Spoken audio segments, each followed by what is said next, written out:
everything he told him at the scene. And anything else he told him at the scene, or told him later would not be admissible. It would be hearsay. And that's what I'm objecting to. Judge, if I may read this to you, it's very brief, so you can see. This don't say Matthew Hood told me this at the West Precinct. It don't say nowhere in here that Matthew Hood said this at the West Precinct. I'd like to read it. Is there a clean copy that doesn't have no? Yes, sir. I got you a clean copy right here.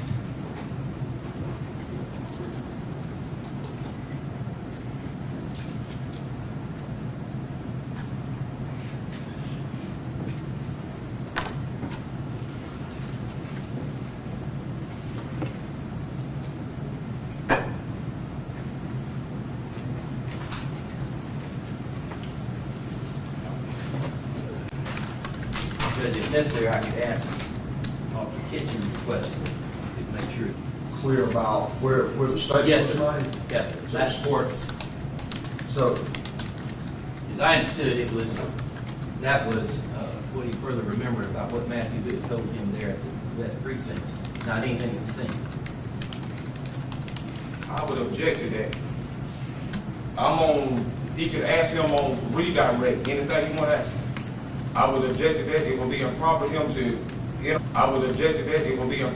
to interrupt my cross-examination. And nowhere this written statement, you told me to ask him a question according to the scene, and the things in this written report, this supplemental report is straight from the scene. He's not. it's not straight from the scene now. I mean, It's what? Am I correct? I It's mean, from the jail? Okay, well, I don't see nothing in here about anything from the jail. He talking about, he went to Sycamore Drive. We talking about Sycamore Drive. And this what he talking about. I don't see nothing in this supplemental report stating anything about no jail or nobody at no GBI or they can transport him to the jail or anything. Here's my ruling. I'm going to overrule the objection, and I'm going to allow you to ask the question, but I want it to be clear when you ask the questions that as to where those responses took place. I mean, question must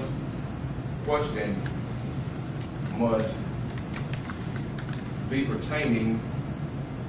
Where it took place. Okay, pertaining to where it took place. Fair enough. Yes.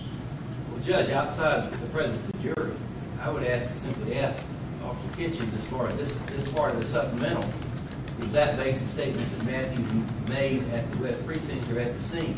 If they come at the scene, there should be no question about, did he tell you that he could go in? There are 5 pages of his supplemental report. And a good bit of that references basically what Matthew Hood told him there at the West Precinct after the GBI spoke to him. What happened at the scene, he already indicated this is what he told him. And for him to continue, well, did he tell you this at the scene? Did he tell you this? Did he tell you this? You're basically getting that in one way when it's not permitted because it's impermissible hearsay. So simply asking Officer Kitchens, How is was it this impermissible hearsay? what Matthew wound up saying at the West Precinct to him? Yes. Because that's Matthew's statement. That's hearsay. That's hearsay. It's what Matthew said at the West Precinct. As to what he saw and observed? Yes, sir. Matthew Hood is not testified here. And he's Is not. he going to testify? We don't expect at this point to him to testify. He may very well, I don't anticipate that happening at this time.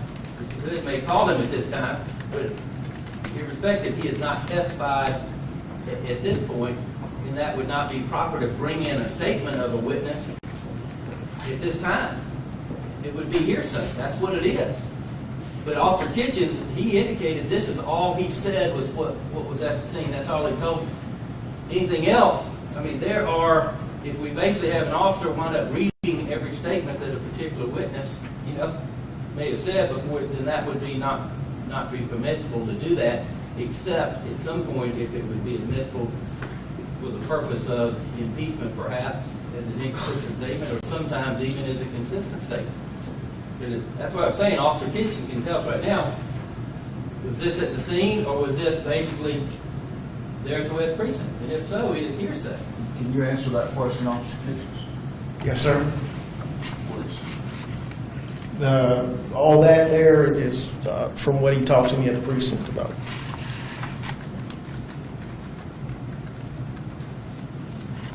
I need to see the entire statement.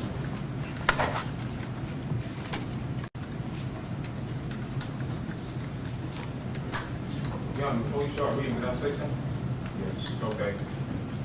I just heard what he said about hearsay. Let's recall his star witness, Jadon Brooks. He asked Jadon Brooks a question about me and Kenyatta Campbell. And Kenyatta Campbell had been in the courtroom one time. That was hearsay. So if he gonna ask Jadon Brooks a question about Kenyatta Campbell, why can't I ask Mr. Kitchen a question about what he said? Isn't it the same exact thing? I'm gonna step down and read this. I'll be back.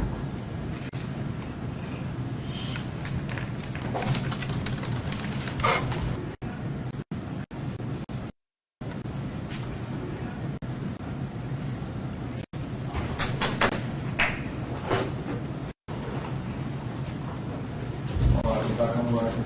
Yes, sir. The page that Mr.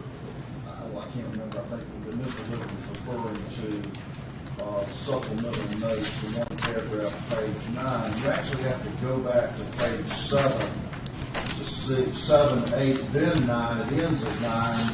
It indicates that those statements took place at Athens, Sparta County, at the West Precinct.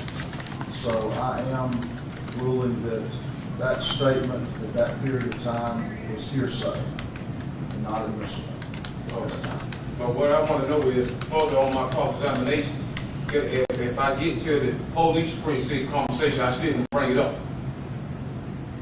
Not to the extent that it will elicit any hearsay statements. Okay, but what I'm trying to say is, Judge, because I'm just greatly confused and I don't want to continue to make no mistake. He wrote what Matthew told him in his supplemental report. I thought I can ask any questions on anything they put in the report. I can't explain to you the law. Okay, but you said at that time. Now, if I get into questions pertaining to this, what y'all talked about at the police station, it's relevant then. And I would also like to add, it is not being offered for the truth of the matter asserted. The accuracy or the truthfulness of the information is not an issue at this point. I'm not talking about whether it's true or not, and what the issue is. I'm going to stop you because I have ruled, and we're going to move on. I will deal with the objections as they come. Yes, sir. Clear on Judges, yes, be clear. You can't go asking him what Matthew wound up telling him at the West Precinct. That's correct. And to basically ask him, did he tell you this at the West Precinct, would be an inappropriate question. And I would object to that because I don't want him going into that and indirectly get into hearsay, which would not otherwise be admissible directly. I would ask this. If I don't ask, did Matthew tell him this, I can ask him, what did you put in your report about the conversation you and Matthew had? So, but wasn't it hearsay with Jadon Brooks talking about Kenyatta County, what we were doing in Miami? I don't recall specifically as to how that came in, but that would be up to you to make an objection. Yeah, I did object, and I was overruled, and continued on. But all I want to fact trial. I mean, I'm not asking for much. Well, we're going to move on. I'm gonna move on, but let's just keep that thing like this here. Ready to bring them in? Yes, Your Honor, thank you. See if they're ready.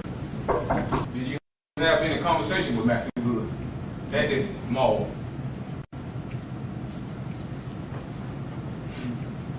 Do you remember the contents of that conversation? I do. Could you tell us what you call what you remember?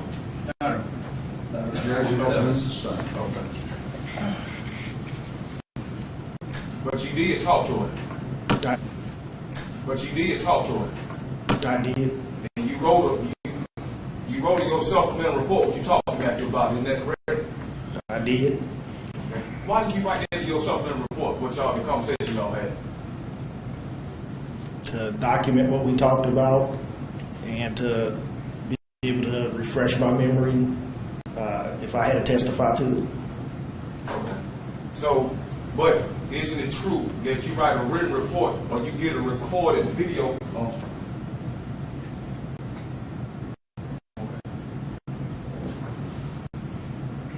Isn't it true that you write a written report to create a record? Isn't that true? Yes, sir. Why is it important to create a record? So when it comes time to go to court, you have written down what happened, what they did. In officers' cases, when they come to testify to court, they can look over their reports, and because of the case might not come for a few years down the road, it helps them remember what happened that day. Okay. Will you agree that a written report or recorded interview is really for the truthness, to make sure the truth being told by the matter at hand? Yes, sir. It's fair to say that.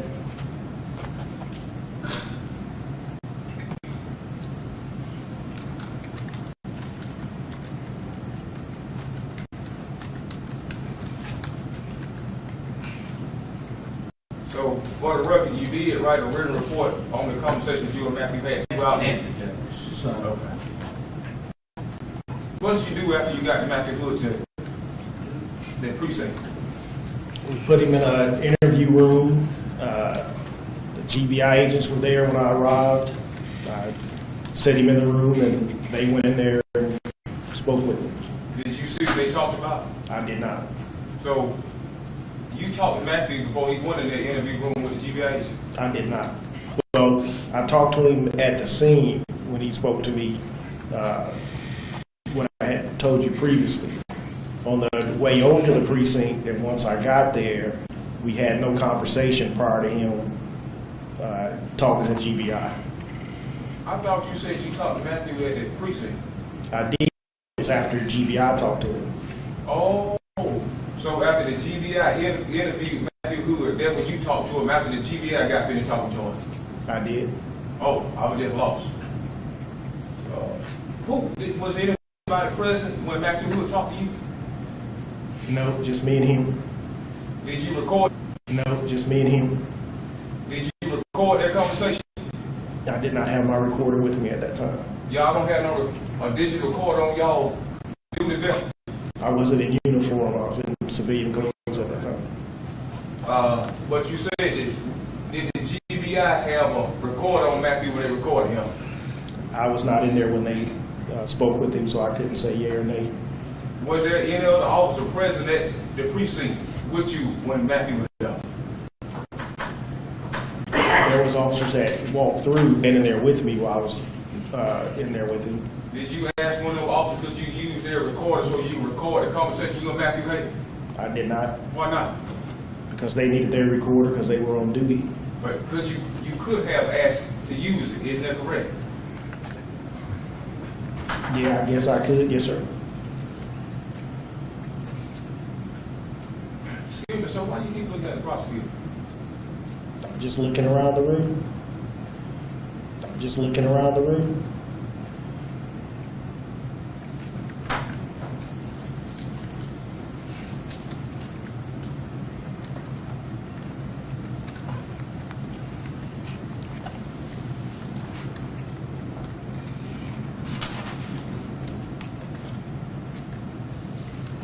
Judge, no further question, but I would like that witness subject to recall.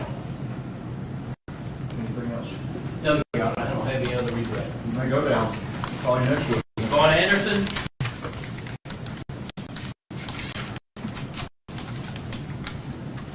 If we could get down 170, I'm gonna need the elbow, but either I would.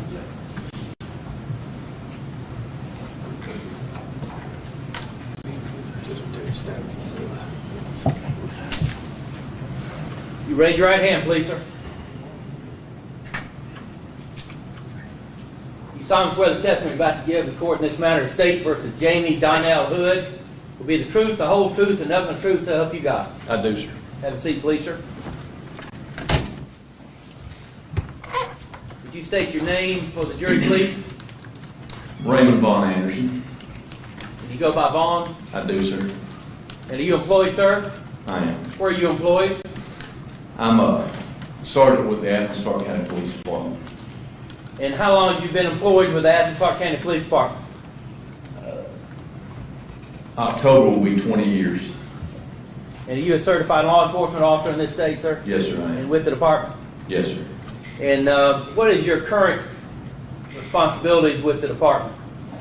I'm a supervisor with the Crash Investigation Traffic Enforcement Unit. I particularly handle the motor unit. And how long have you been in that particular position and responsibility? I've been with the Traffic and Motor Unit since 2005. I've been a supervisor in that unit since 2009. And prior to working with that particular unit, what did you do with the department? I was a patrol officer on the 11 to 7 or midnight shift in East Athens.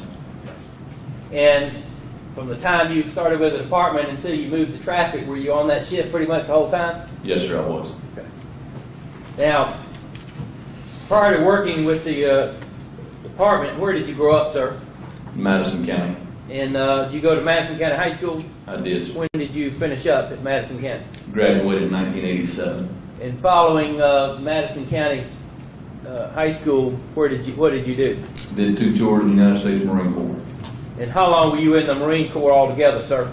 Almost 8 years. And where were your responsibilities and I guess assignments, tours of duty? My basic training was, of course, at Paris Island. After that, I did about 2.5 years with the Presidential Guard in Washington, D.C. Following that, I was with 2nd Light Armored Reconnaissance Unit. We went to Desert Shield and Desert Storm, where I was a reconnaissance Marine there. Came back, became a weapons and tactics instructor, working with a number of units, particularly fleet anti-terrorism security teams out of Norfolk, Virginia, for my 2nd tour. And how long was your tour of duty at Desert Storm and Desert Shield, sir? I was overseas for right at 9 months. And following, when you came back and left the Marines, is that when you went with the department? For a very brief period of time, when I first got out, Clark County wasn't hiring. I was prepared to take any job I could get at the time. I worked with the Banks County Sheriff's Department for a short period of time until I was hired with Clark County. And with Clark County, during your time, other than on patrol and with traffic, did you ever have any other responsibilities with the department? Yes, sir. In addition to my duties as a patrol officer and as a traffic enforcement officer, I've spent 11 years with the police department's strategic response or SWAT team. And when did you last work with the SWAT team, sir? I left the team in 2009. Let me go back, if I can, to March 22nd, 2011. Did you work on that particular day? I did, sir. And on that day, were you in that traffic enforcement unit? I was. And were you assigned a particular vehicle? Yes, sir. And what kind of vehicle were you assigned? Police motorcycle. And you worked in uniform during that time? Yes, sir. What was your shift on that day, sir? I was, if I recall correctly, it would have been from 7 a.m., roughly 7 a.m. until 5 p.m. on that day. Okay. And during that time, at some point, did you hear some sort of call go out about some sort of a kidnapping or that nature around 1 o'clock?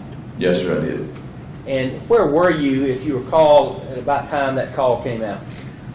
I know I was on the east side of town. I don't remember exactly where I was when I heard the call go out. I remember there being talk over the radio, and I didn't understand all of it, but there was some somewhat confusing, or at least it confused me a little bit, radio talk about a possible kidnapping. Somebody had gotten out of the trunk of a Cadillac near the intersection of Lexington Road and Winterville Road, and different officers were making a number of comments about what they were learning ongoing as the incident and the investigation unfolded.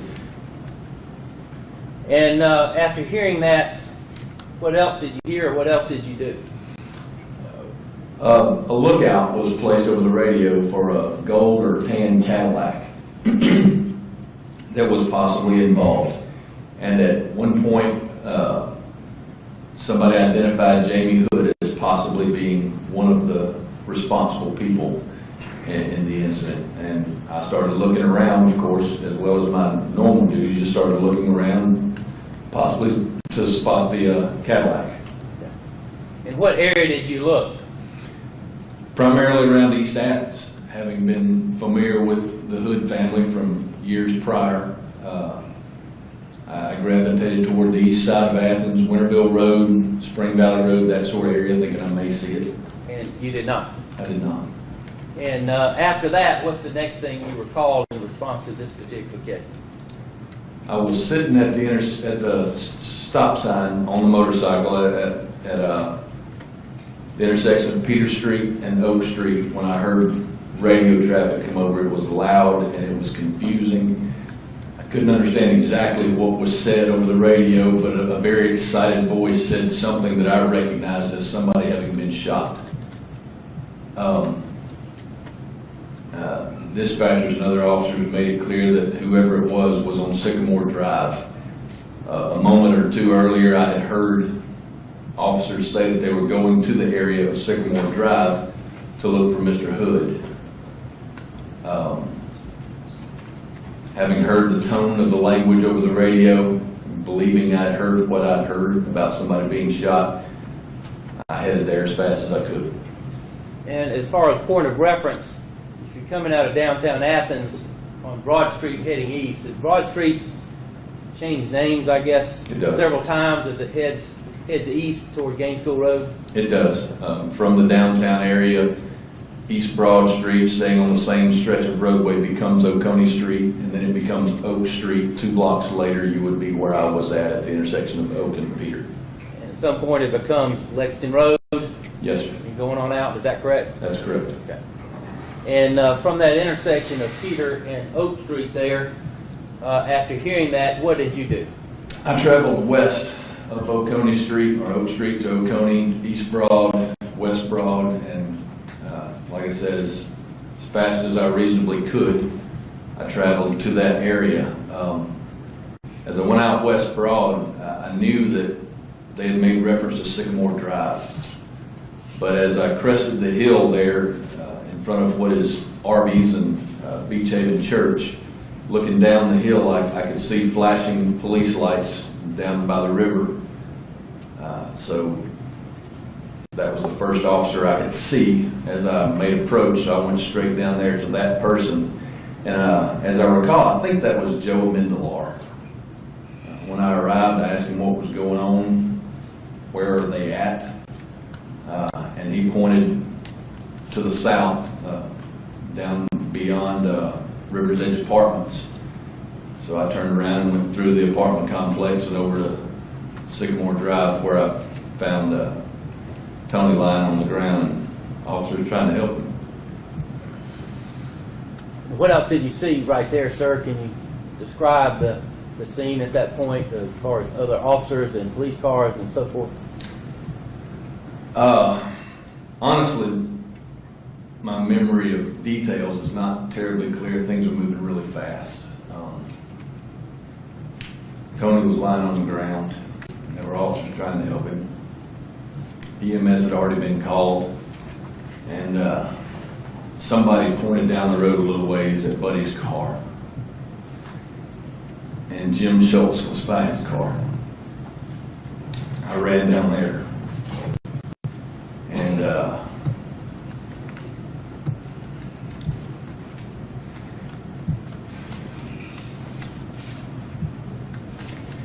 went straight into the car and assessed Buddy. And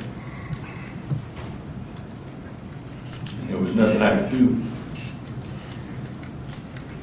So I ran back to Tony and used a knife to cut his shirt and vest off of him. Shortly after that, the EMS arrived. And what else did you do or see at that time, sir?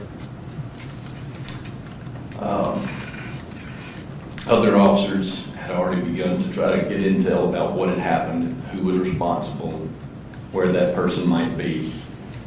Myself, Sergeant Ring, Sergeant McGee, and others started trying to coordinate a perimeter search detail. Made contact with a number of people in the area.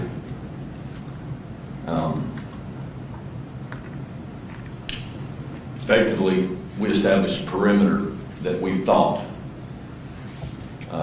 would be effective, but Mr. Hood had already left the area. And where were you stationed on that perimeter that you all initially set up? On that perimeter that you all initially set up? The majority of that time was down on the far west end of Sycamore Drive near the river. At some point, did you leave that particular location? I did. And before you left, did you hear anything at all about another vehicle or another incident at all? I did. And what did you recall? Over the radio, I heard a subject matching the description of Mr. Hood had taken a car from a woman up on, or in the area of Epps Parkway. It was a gray or light blue, as I recall. I believe it was gray. I'm colorblind. Chevy Prism. And then moments later, I heard a patrol officer say that they had spotted the car on the bypass and tried to pursue it, but the officer was not able to get through traffic or something, and he had lost contact with the vehicle heading toward the east side of Athens. When you left that perimeter later on, what else did you do that particular day, sir? I went straight to the east side of the county and started to search for that vehicle and for Mr. Hood. And did you locate that vehicle, that Prism, at I some did. point later on that afternoon? I did. And where was that you located? Was pulled into a unimproved little driveway trail off of Airport Drive next to a little outbuilding up in the edge of the woods. It's adjacent to a field that's between Airport Drive and Buddy Christian, what is now known as Buddy Christian Way. And you were the officer that located it? Did, yes, sir. And you know where Rannoch Road is on that side of town? I do. And about how far, I guess, would you estimate the location of that vehicle was from Rannoch Road? I would have to estimate, but it would be well under a mile. And after locating that, did you radio other officers and so that car could be seized and processed? Yes, sir. Okay. And what else did you do that day and over the next several days, sir? I lend every bit of assistance that I could, myself and my unit, in the search. We assisted officers and entities from other agencies with radio traffic and coordination of search details, as well as the normal ongoing business of traffic and crash investigation. And on Friday, March 25th, were you working on that particular day, sir? Yes, sir, I was. And did you wind up coming in contact with a person who became known to you as Jerry Riding? I did. Where were you stationed? Myself and Captain Ty Vance from the Walton County Sheriff's Department were standing at the intersection of Dublin and Branch Street. There had been some talk, some intel that Mr. Hood might be in that area. I don't know where that came from, but we had heard that. The two of us were standing at the intersection of Branch and Dublin talking when a vehicle approached and stopped very close to where we were. And Mr. Ryden began yelling at us. We couldn't understand what he was saying at first, but he came over and we went over to him, and he explained to us that his nephew... Without going into what he had to say, based on that conversation you had with him, what did you do with him? He was effectively collected by the GBI, and they began to carry on a detailed interview. Based on things that he said, I learned of a location where I believed Mr. Hood was. I used my cell phone to call our strategic response team commander and gave him that location and asked him to go there. And what location did you provide to your response team commander? The second residence on the right, first house, second door on the right on Creekstone Drive off of Bowley Drive. If I may, let me show you what's already been admitted as State's Exhibit number 20. You have a laser pointer up there up your...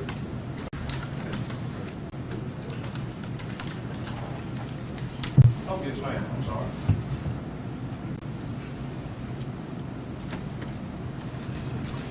Thank you. You recognize this diagram of street detail of a part of Athens involving Airport Drive and Winterville Road? Yes, sir, I do.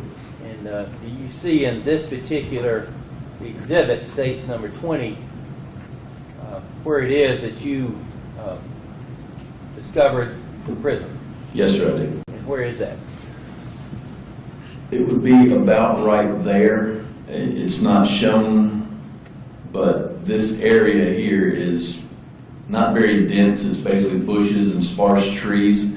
Coming off of Airport Drive, there's a short, unimproved driveway. It's a little more than a trail, about 50 feet long. And this is just an open field across Buddy Christian Way from the airport. And the car was sitting right about where the pointer is now. And Airport Drive goes in and dead ends at some point? It does, yes, sir. And for a point of reference for the record, off Winterville Road, there appear to be different lots. Yes, sir. There are a number on the of right and on residences. the left.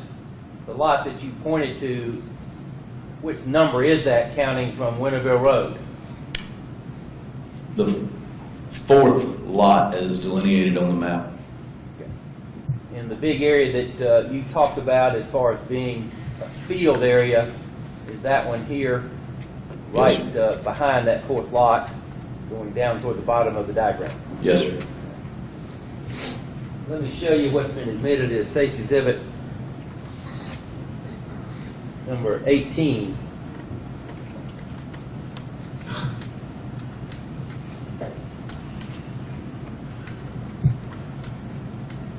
I will zoom in. You may be able to see it on your stuff. You see Airport Drive there, sir? Yes, sir.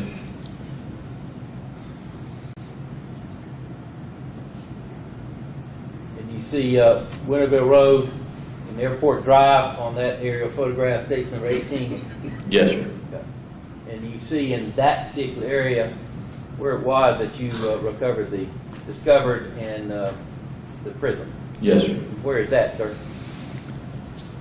It's not as clear in this particular picture because of the trees and the shadowing, but Airport Drive actually curves around here and follows that path.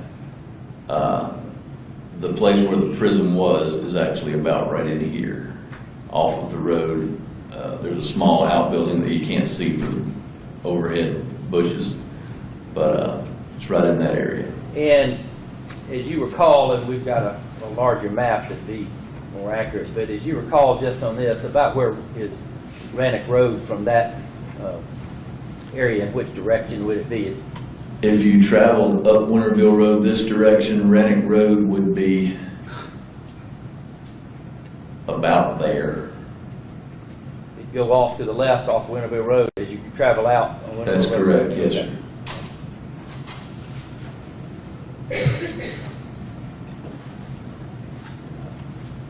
Lights. Everything gets right.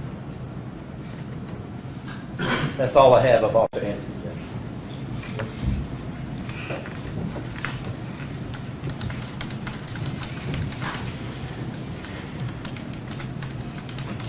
Your Honor, before I start, can I get the state exhibit, 10, the same ones, if you still have it written down, ma'am, we can get you the same one. Very well. Save all of the time. Thank you, ma'am.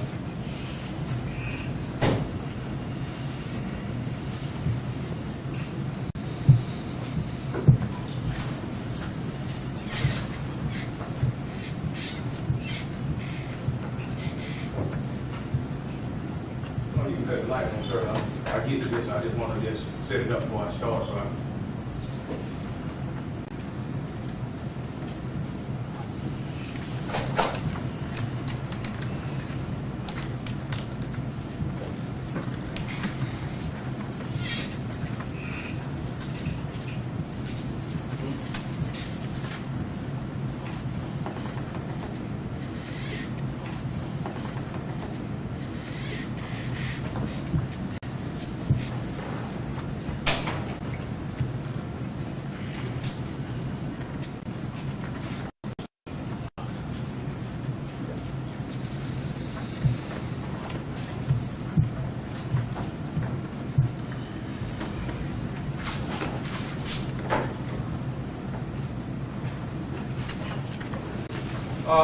What time did you come on shift that day, March 22nd, 2011, sir?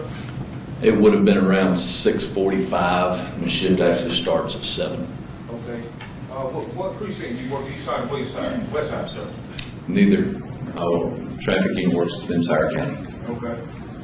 You said you stated that you heard a call about a carjacking kidnapping at red light. I heard of some confusing radio traffic that was something like that. I don't remember exactly what the traffic was now. If you didn't know what the traffic was, why did you tell the jury it was a carjacking call you heard? Because I heard some traffic that led me to believe there had been some type of carjacking. But can you be specific? No, I cannot. Why not? I don't remember and didn't understand all of the radio traffic then. How long you been an officer? Almost 20 years. But you tell the jury you can't recall a certain thing. That's correct. Why can you recall going to my parents' house and recall saying stuff bad about me, but you can't recall what really going on? I would object to that, that's argumentative. Okay. But you've seen, when you can recall certain things about Jamie Hood, isn't that correct? Certain things, yes, sir. You recall that you heard my name on the radio, Yes, sir. but you heard that, didn't you? I did. But you can't seem to recall to the jurors all the things that you heard on their radio traffic. That's correct. Why is that? I don't remember all of the things that I heard on any specific call. I don't remember every detail. But you remember Jamie Hood, don't you? I do. What did you hear? Was it carjacking? I thought you told the jury you heard a guy come out of the trunk or something. Didn't you say that? I did. How did you, if you didn't hear it, you can't recall it, how do you know he come out of the trunk? I don't remember all of the details. I remember some of them. Just tell them what you remember. As I've said, Mr. Hood, I don't remember all of the details. Tell us about the guy coming out the trunk. I heard you tell the jury that. Tell us about that. Part of the radio traffic that we received was that a person, a man, had come out of the trunk of a Cadillac somewhere between, around the area of Winterville Road and Lexington Road. I didn't know details beyond that until officers said over the radio that this may have been some type of carjacking. Did you hear anything about Jadon Brooks over that radio? I believe there was talk about Jadon Brooks over the radio. Tell us about that, please, sir. I don't remember the details of it. Okay. Did you hear the dispatcher? I mean, you had your radio on, correct? I did. You hear the radio from the dispatcher through your radio, correct?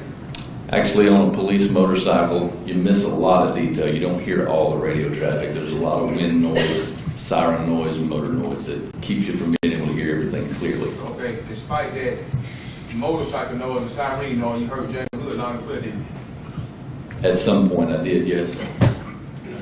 You said something about Sycamore Drive, sir? I did. How do you know about Sycamore Drive and you can't hardly hear the traffic? How did you hear Sycamore Drive and you couldn't hear no traffic hardly? I didn't say I couldn't hear any traffic. I heard bits and pieces, and I knew that somebody had said that they were going to look in the area of Sycamore Drive, but I didn't hear who or for what specific purpose. Okay, did you hear the dispatcher say anything about 4 males, 3-way, ski masks, armed with a sawed-off shotgun, carjacking, kidnapping? Did you hear anything about some masks and ski masks on your radio and some males carjacking Jadon Brook at the red light at Pittman Tide? Did you hear that on your radio? I do not recall this time hearing that. But is it possible that the dispatcher could have said that in spite of this holy motorcycle noise and siren noise, you might have just overmissed that? You might Absolutely, anything's possible. I could have missed a lot of things. Did you hear anything about some drugs that night? Jadon Brooks and some drugs. Did you hear anything about that over the radio? I don't recall hearing that. You said a lookout was put out for me about Jamie Hood. How did you hear the lookout? By the radio. Yes, sir. You heard it by radio? Yes. Was that motorcycle making noise and siren blaring? You heard that? No. Well, how did you hear the radio? The siren wasn't. Okay. When did you hear Jamie Hood? I don't know exactly at what moment it was. You said you started looking for me. You heard that. You went to my parents' home. You stated you went out through there looking for Jamie Hood. You heard their name. Is that correct, sir? I didn't say I went to their home. I rode the area. Okay. Tell us about your ride to the area after you heard my name. I rode the eastern portion of town, what we commonly refer to as Zone 11s, 13, 10, that part of town that extends to the north and east of Lexington Road, Winterville Road, Spring Valley Road, those areas where I'm, over the past 20 years, have become accustomed to that part of town and to some extent to the Hood family. Okay. So, you can't recall a lot of things, but you can recall being accustomed to my family. I've known your family for a long time. Okay, but why can't you recall nothing else? Mr. Hood, I can recall lots of things. Lots of things are details that have been lost over time. I don't remember everything. I do remember some things. So basically you recall stuff to make me look bad, but you can't recall nothing else. No, that's not correct at all. Well, what is correct, Mr. Anderson, And what is correct then? didn't say I recalled anything bad about you. The fact that I knew you did not infer that it was bad. Okay, but you seem to know me and my family. I see you telling them that, but when I ask you specifically about the case, you seem So to be that's vague. not a question, and I would object to it. Okay. Do you recall hearing in the radio traffic about Tony Howard? Did you hear Tony Howard say, hey, I'm stopping this carjacking suspect, Jackie Hood? No, I did not. If I'm labeled as a carjacking suspect, if Tony Howard pulling over, would it have been proper protocol to call in and let all units know that? Certainly, and he may have. I didn't hear him say that. I asked you, would it be in yes or no? Would it have been proper? Certainly. Okay. But you didn't hear it, did you? No, I don't recall hearing it. Okay. You said you heard some radio traffic about somebody being shot. Correct. Who walked with that? Was it Officer Christian or Tony I Howard? don't know. I couldn't understand it clearly. You couldn't understand. It was loud and it was excited, and I couldn't understand clearly what I heard. But you heard over the radio that officers were going to Sycamore Drive and looking for Jamie Hood. That's correct. Tell us about that. I don't remember the details of the language. I remember after the fact hearing that somebody had said they were going to the area of Sycamore Drive. How many officers were there? One officer, two officers, 5, 10? What you heard? I don't know. You know? I didn't know then, and I don't now. Did you hear Officer Howard reporting that he was going to Sycamore Drive looking for this carjacking suspect, Jamie Hood? I heard somebody say they were going. I didn't pay attention to who it was at the time. Okay. When you arrived at the scene, how many officers over there? 1, 2? Several. What you call yourself, 5, 10, 15, what? I would have to estimate at the time, probably 5, 6, give or take. Like people like. Light, salt, please.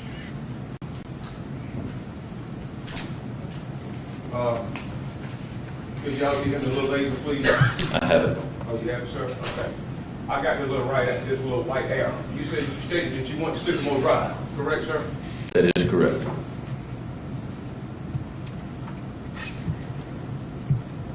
Okay. Is this the direction? We hit Sycamore Drive. When you agree, this Sycamore Drive, we entered the Sycamore Drive? That's Is correct. this the direction that you went when you got there? No, sir. Which way did you go to Sycamore Drive? I didn't know exactly where officers were. I had heard Sycamore Drive over the radio, but I didn't know for sure exactly where they were. As I came over the hill just before this video was shot, making the left turn, I could see continuing westbound down Broad Street, there was a car toward the bottom of the hill near the river with the blue lights on, and I thought that might be where they were. So I went straight to that location. Okay, so you didn't go on this road?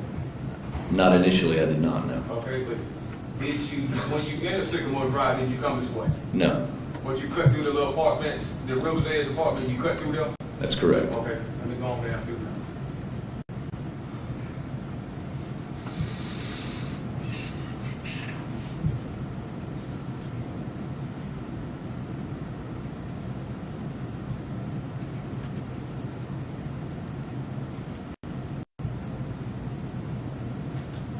So you come through here, you see my little arrow, you come through here to get to Sycamore Drive. That's correct. Through them condominiums that River is, sir? Right. Okay. When you arrived on the scene, did you see the white truck right there? I don't remember. You don't remember? No. Okay.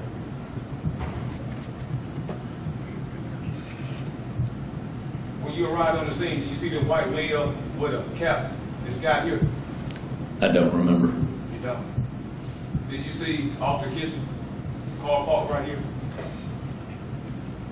I'm sure I did. I was not paying attention to anybody at that, excuse me, at that moment except Tony Howard when I pulled up. Okay. Officer Howard was here, laying face down the ground. Is that correct when you pulled up? That's correct. Was Officer Johnson on the scene when you pulled up with him? Yes. Did you see a red Suburban, sir, when you pulled up? I don't remember.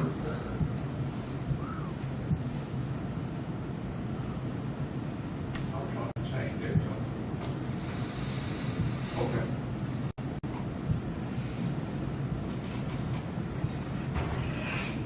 You don't recall seeing that red Suburban right there on the scene? At State Exhibit 150, State Exhibit 151, and State Exhibit 151. Do you recall seeing that red SUV parked in front of our car? I'm not going to tell you that I recall details about that or any other vehicle that was in the parking lot. There were lots of vehicles around. I couldn't give you details about any of them. My attention was not on vehicles. Isn't it you said you've been a police officer 20 years? Correct. Isn't it your duty to maintain your professionalism at all times? Sure. Now, sir, I know it was hard on you. I know that. But I'm not talking That's to your you. question, please. Now, as 20 years experience police officer, just say if you familiar with the high-risk traffic stop procedure protocol at Clark County. Yes. Could you explain your version of the procedure to the jury, please, sir? High-risk stop Yes, sir. depends on the situation as to what procedures are used for a high-risk stop. That's a very general term. Okay. No, I think you misunderstood. I want you to explain the Athens Clark County Police Department high-risk traffic stop protocol. Athens Clark County, not your own version, the Athens Clark County. Could you explain that to the jury? Given specific circumstances, there are no specific protocols. Well, why they have a procedure? Why they have a procedure in place? It depends on circumstances as to how their different protocols are used. Okay. Will you agree that the protocol was put in place for officer safety? Generally speaking, officer and occupant safety. Okay. Will you agree that the protocol put in place to keep the citizens safe too? Certainly. Okay, to keep everybody under control? Correct. Okay, when you agree, if you didn't have them protocol, the individual might do something wrong and something bad might happen? Certainly. When you agree to protocol, it put in place to keep bad things from happening to people. In general terms, yes.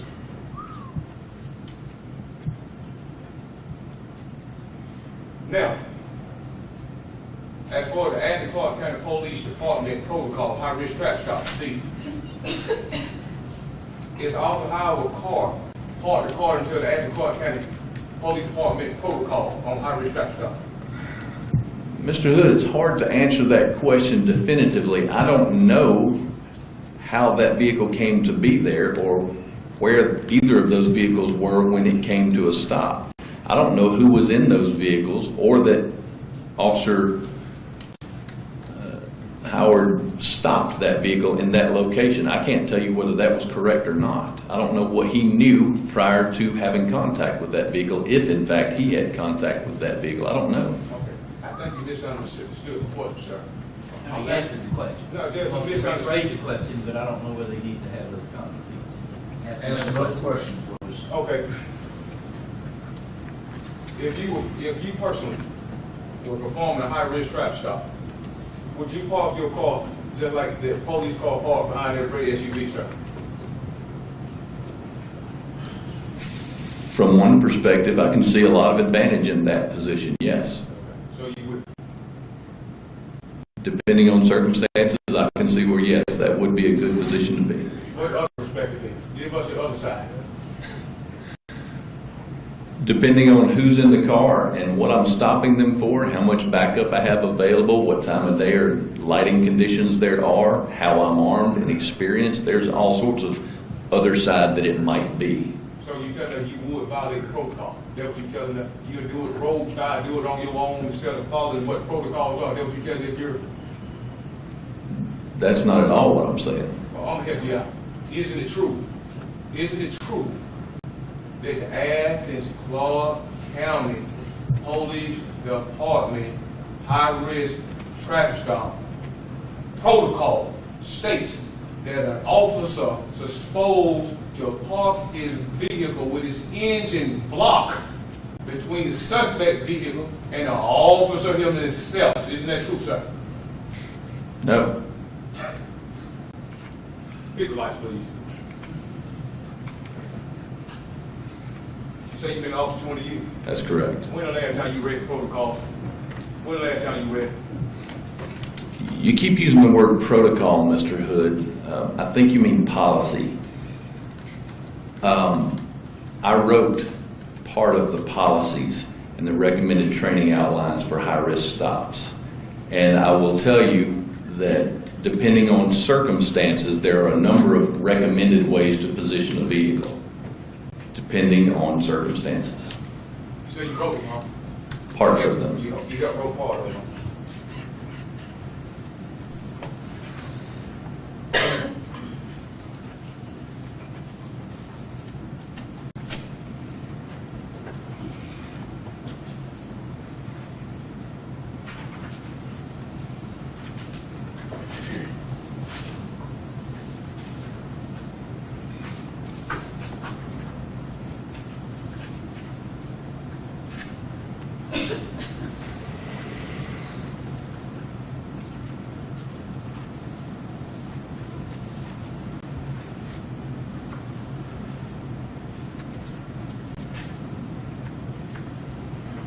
All righty, sir.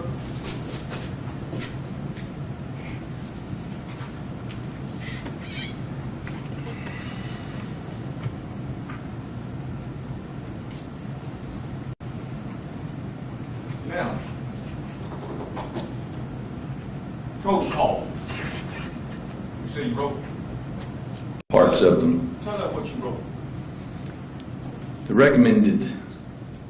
recommendation that you have laid out, placing the engine block between yourself and offender's vehicle, is a good one, given proper circumstances and the availability of space.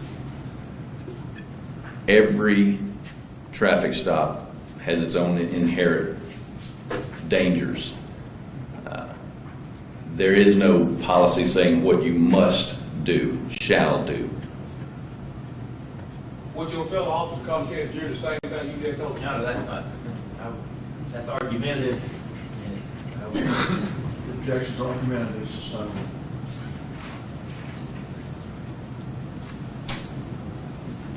You say you help road procedure for us, vehicle blocks. Young, before I show it to him, I have a diagram here about procedures, the engine blocks, what's supposed to be, and he said he helped road. I'd like to just let him see it and see what he can explain off this, what this is because this is part of it. Mr. Marlin needs to see it first.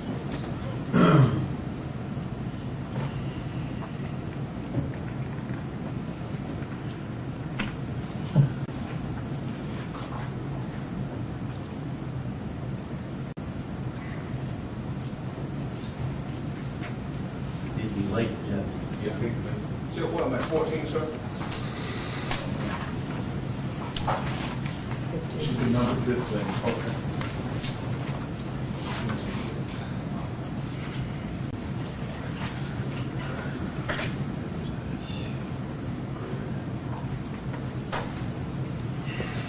Thank you.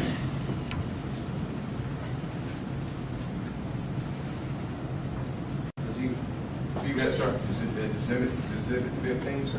Yes, sir. Do you recognize what you see in exhibit 15? Recognize what you see in exhibit 15. Is it fair to say that's a fair and accurate presentation of what you wrote? You say you wrote it, that's fair? I did not draw this diagram. Okay. So, if that's the Athens County Police diagram, what's yours then? As I said before, there are several positions that are recommended based on circumstances that would give a tactically advantageous position to an officer. Okay. Now, what you're looking at right there, exhibit 15, is that what you would recommend? In some circumstances, yes, not in all. Okay. So when you agree that that engine block, according to that diagram you got, is in between the suspect vehicle and the officer himself? In this particular diagram, Yes, sir. the engine block would be between one of the 6 officers in the diagram and the driver's side of the vehicle. Now, looking at that picture right there, that diagram, is talking how a car parked according to that diagram you're looking at. That vehicle is not parked in the way that this diagram is drawn, no. What you got to say about it? What would you got to say about that? As I said before, I don't know the circumstances of the stop or where the people were, or that that's the position that Tony Howard originally placed his car in, or that that's where the Suburban originally was. I have no idea how that stop happened. Now, the diagram you allegedly tell this year you drew up, do the police That's department. argumentative, and I would Okay, I object. just, okay. Do the police use the diagram that you use? Let me phrase, on March 22nd, 2011, was the Athens County Police Department using the diagram that you drew? There are many diagrams and many recommendations, like I said, depending on circumstances for vehicle position. Listen, I think you misunderstood the question, sir. I asked you, on March 22nd, 2011, did the Athens County Police Department use the diagram that you say you drew? Had there been the right circumstances, I'd used, drew, designed, or others, given the right circumstances. Why you won't answer my question? Your Honor, that's argumentative, and I would object. He did answer the question. Judge, it was.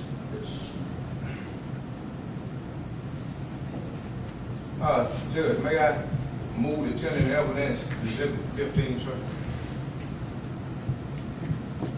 Whether it establishes the proper foundation. I agree with that foundation's not. Yeah, he would have had to agree that with the same one, what would be proper, I'm asking. But if you say no. I can't advise you about that. Okay, well, could I have that back, please?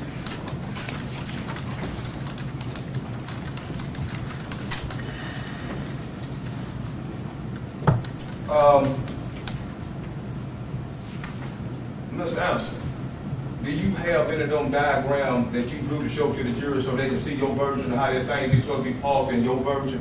I do not have any diagrams with me at this time.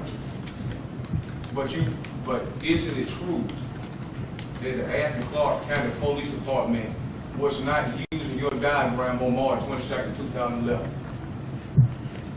I know of no occasion on that day when one of my recommended diagrams would have been called for.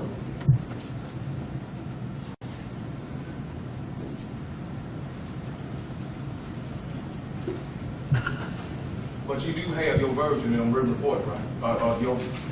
You have them somewhere, or you can draw them up? Sure. Well, Your Honor, I have no further question. I would just want him to settle the recall. All right. Regret. I have no regret there. All right. You may go down.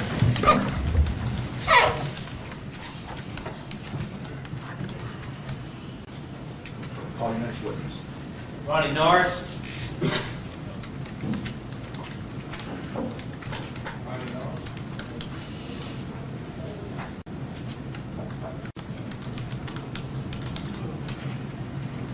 Are y'all okay up there? I don't expect this to be very long, but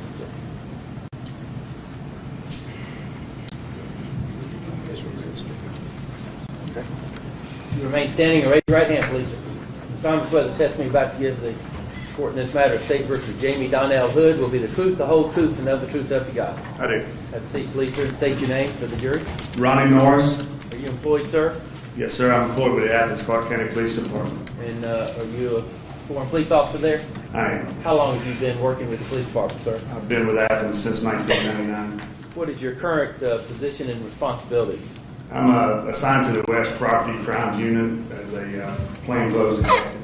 And what particular crimes do you particularly Burglaries, investigate? thefts, anything to do with property crimes. When you say you're assigned to the west side, is that the west side precinct there at the Georgia Square Mall? Yes, sir. Okay. And how long have you been in that particular unit and assignment, sir? Since around 2010, somewhere in there, And you started at the department in what year? 1999. And after you started with the department, did you have other assignments before you moved to that particular area, the crime emergency and plain clothes? Yes, sir. I started off with the department on the evening shift on the east side of town from 3 in the afternoon to 11 at night. And I don't know how long I worked there, but I was moved from there to the special operations unit. We took care of most of the housing units. If they had a call, we'd take care of those. And from there, I went to day shift. I stayed on the day shift on the west side for about a year before being moved to the burglary suppressing unit, which now is what I'm doing. Where did you grow up, sir? I grew up in Jackson County. And did you graduate from high school over there? I have a high school diploma, yes, sir. And when was that you received that? In 1983 or 84, I'm not sure. And following high school, where did you do? I've worked as an electrician for a little while, as a firefighter, volunteer rescue. Went into the military in 1986, came out in 1989, did a little electrical work then and before I got hired on the police department. And as far as what branch of the military were you in, sir? I was in the Army, I'm sorry. Okay. Now, let me go back to March 22nd, 2011. Were you working and on duty on that day at around 1 o'clock? I was. And were you working there out of that mall precinct with other officers assigned to your unit? Yes, sir. Who were the other officers assigned to your unit, sir? Sergeant Cowan and Detective Richie Boyle. And around 1 o'clock, did you and Cowan and Boyle respond at some point to the area of Sycamore Drive? Yes, sir. We had just left the mall. We was in my unmarked patrol vehicle. And there was a call came out over the radio. I think it was SPO Johnson. He needed assistance on Sycamore Drive. Officer down. Shots fired. After that, I turned on my emergency blue lights and siren, and I started driving. I didn't listen to the radio after that. I just started driving. The car that you were assigned, was that a marked police car or an unmarked police car? It was an unmarked vehicle, but it has blue lights that you can set on the front window so people can see coming from the front, and it's equipped with a siren. And was anybody else riding with you at the time y'all heard that radio traffic? Sergeant Cowan and Detective Boyle, yes. And from the mall, where did y'all head as you were driving? I headed down Atlanta Highway from the mall towards Sycamore Drive. And when y'all headed down there, how did you get over to Sycamore Drive? I continued on Atlanta Highway till we got to the area of Riverfront Apartments. Riverfront Apartments. River's Edge, you mean? I'm sorry, River's Edge Apartments. It has a driveway or a cut through that'll go from Atlanta Highway to Sycamore Drive, and that's the way I went. And when y'all went over there, did you make your way all the way to Sycamore Drive? I did. When we pulled up, my vehicle was facing the second entrance to the Cascade Apartments, which is located on Sycamore Drive. From where I stopped my vehicle, I could see Tony's vehicle was in the second entrance, and Tony was laying on the ground beside his vehicle. There was an officer there with him. I don't remember who it was. Everything was moving so fast. We exited our vehicle, went to the trunk and got our bullet resistance vests and put them on. As we came back up, Detective Boyle went towards Timber Chase. Someone had said the suspect ran towards Timber Chase. The description was a black male with a shaved or bald head. When I come around the front of my car, Sergeant Cowan went to towards Tony Howard, who was laying on the ground. I turned right and I saw a vehicle in the roadway. Turned out it was SPO Christian's vehicle. And I could see the door was open, and the driver's side the door was open and the window was shattered.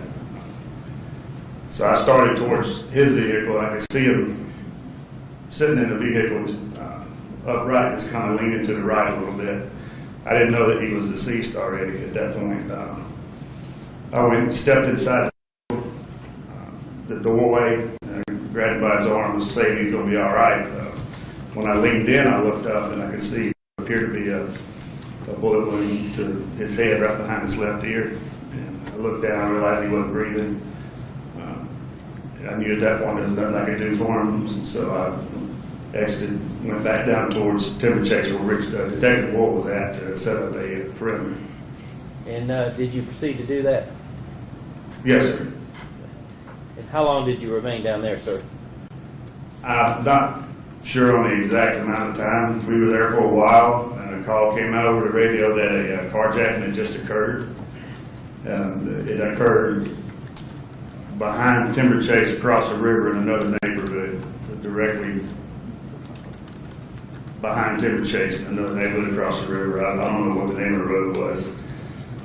The description of the suspect, the carjacked vehicle, was the same description as the suspect, the black male, bald, shaved head. By that time, we had enough units on the scene to secure Timber Chase in the area that we were at. So Detective Boyle and I left the scene and went. Let me back up. After the carjacking, the vehicle was spotted on the timber that they thought it was a vehicle, and the last contact they had with it was around Lexington Road area. So we went to that area to try to help locate the vehicle.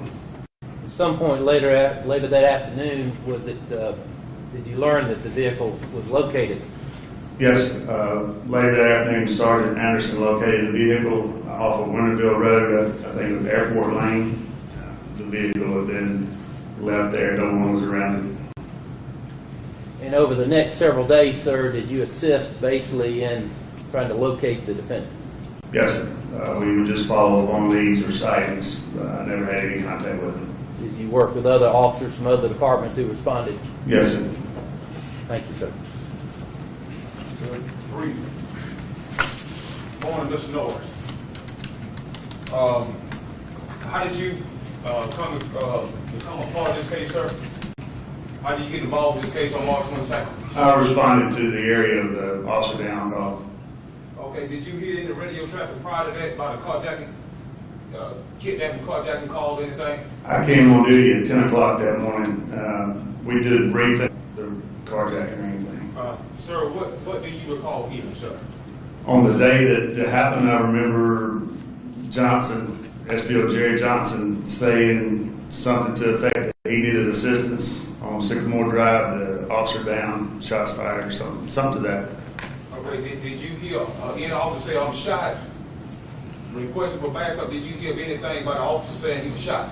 I was focused on driving. I can tell you that's the only thing I remember here. Focused on driving. I can tell you that's the only thing I remember here, so. Okay, but you don't recall hearing that officer, I'm shot? I just told you, what I told you is what I remember here. Okay. Sir, you say you come across regions of, what was it, the apartments, you said you come across to get Sycamore Drive, did you come across these apartments right here, Regency? What is Riverfront, Yeah, Riverview. These apartments you come through, sir? Right, to go all the way through to Atlanta Highway. Okay, could you explain to the jury how you come from Atlanta Highway to get through them apartments in Sycamore Drive, sir? I turned right off of Atlanta Highway and went straight to where that truck is exiting right there. Okay, so are you telling us if you cut through River's Edge, and when you agree that's Cascade on River Park right there? That's the second entrance to Cascades. Yes, sir. So is this River Edge exit right here is right across from the Cascade entrance? Okay? Yes, sir. Right across it? Well, I say right across. You can see the whole area when you pull up. Okay. Are you familiar with Regency Park, the entrance of Regency Park, sir? I am familiar. There's two entrances. Okay. I'm going to try to speak this thing up for you, sir, and get you there.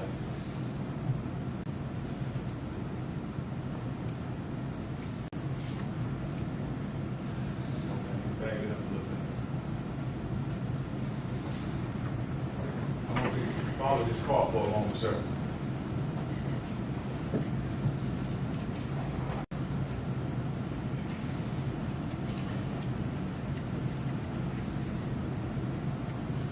Is there an officer Christian car located when you got on Sycamore Drive, sir? That looks correct, yes, sir. Okay. Did you hear any radio traffic pertaining to Officer Christian being on Sycamore Drive? I'm telling you, the only radio traffic that I heard that day, I've already explained it to you. All right.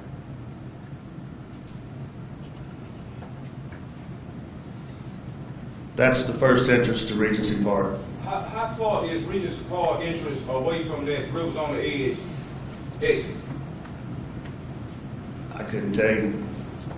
Let me back up a little bit and see if you give us your... I can guess, Yeah. but I don't know for sure. Okay. We'll go right here.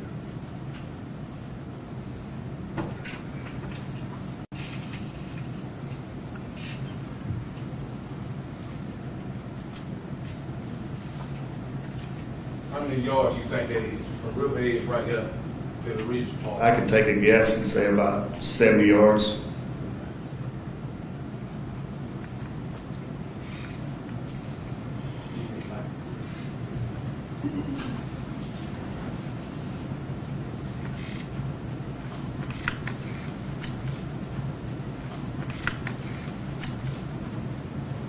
No further question, Mr. Norris.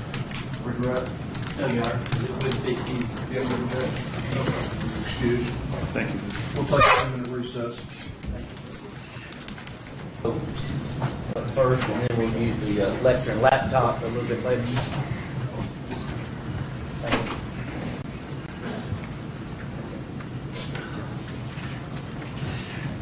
All right, call your next witness. We call Adam Holloway. Adam Holloway.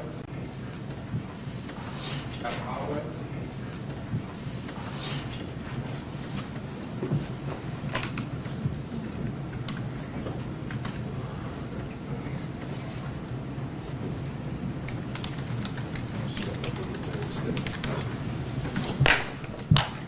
You remain standing, sir, and please raise your right hand.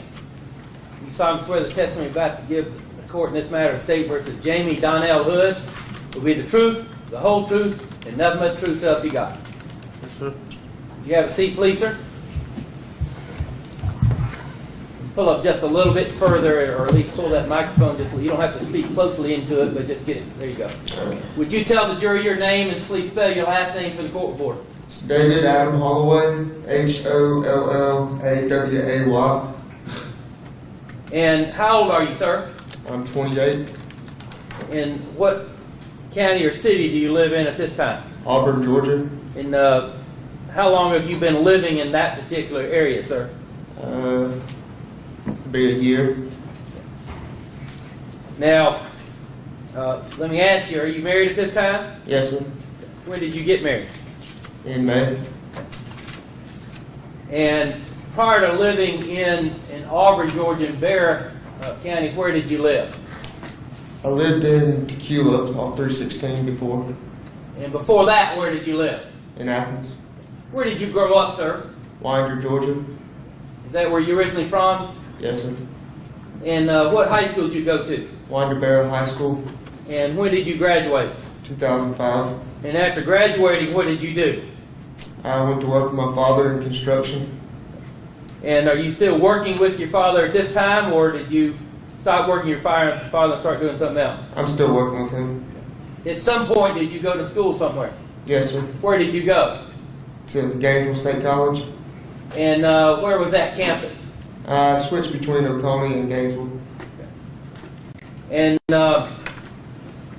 did you come to Athens at some point while you were going to school here? Yes, sir. And when was that you came to Athens? 2010, I believe. Now,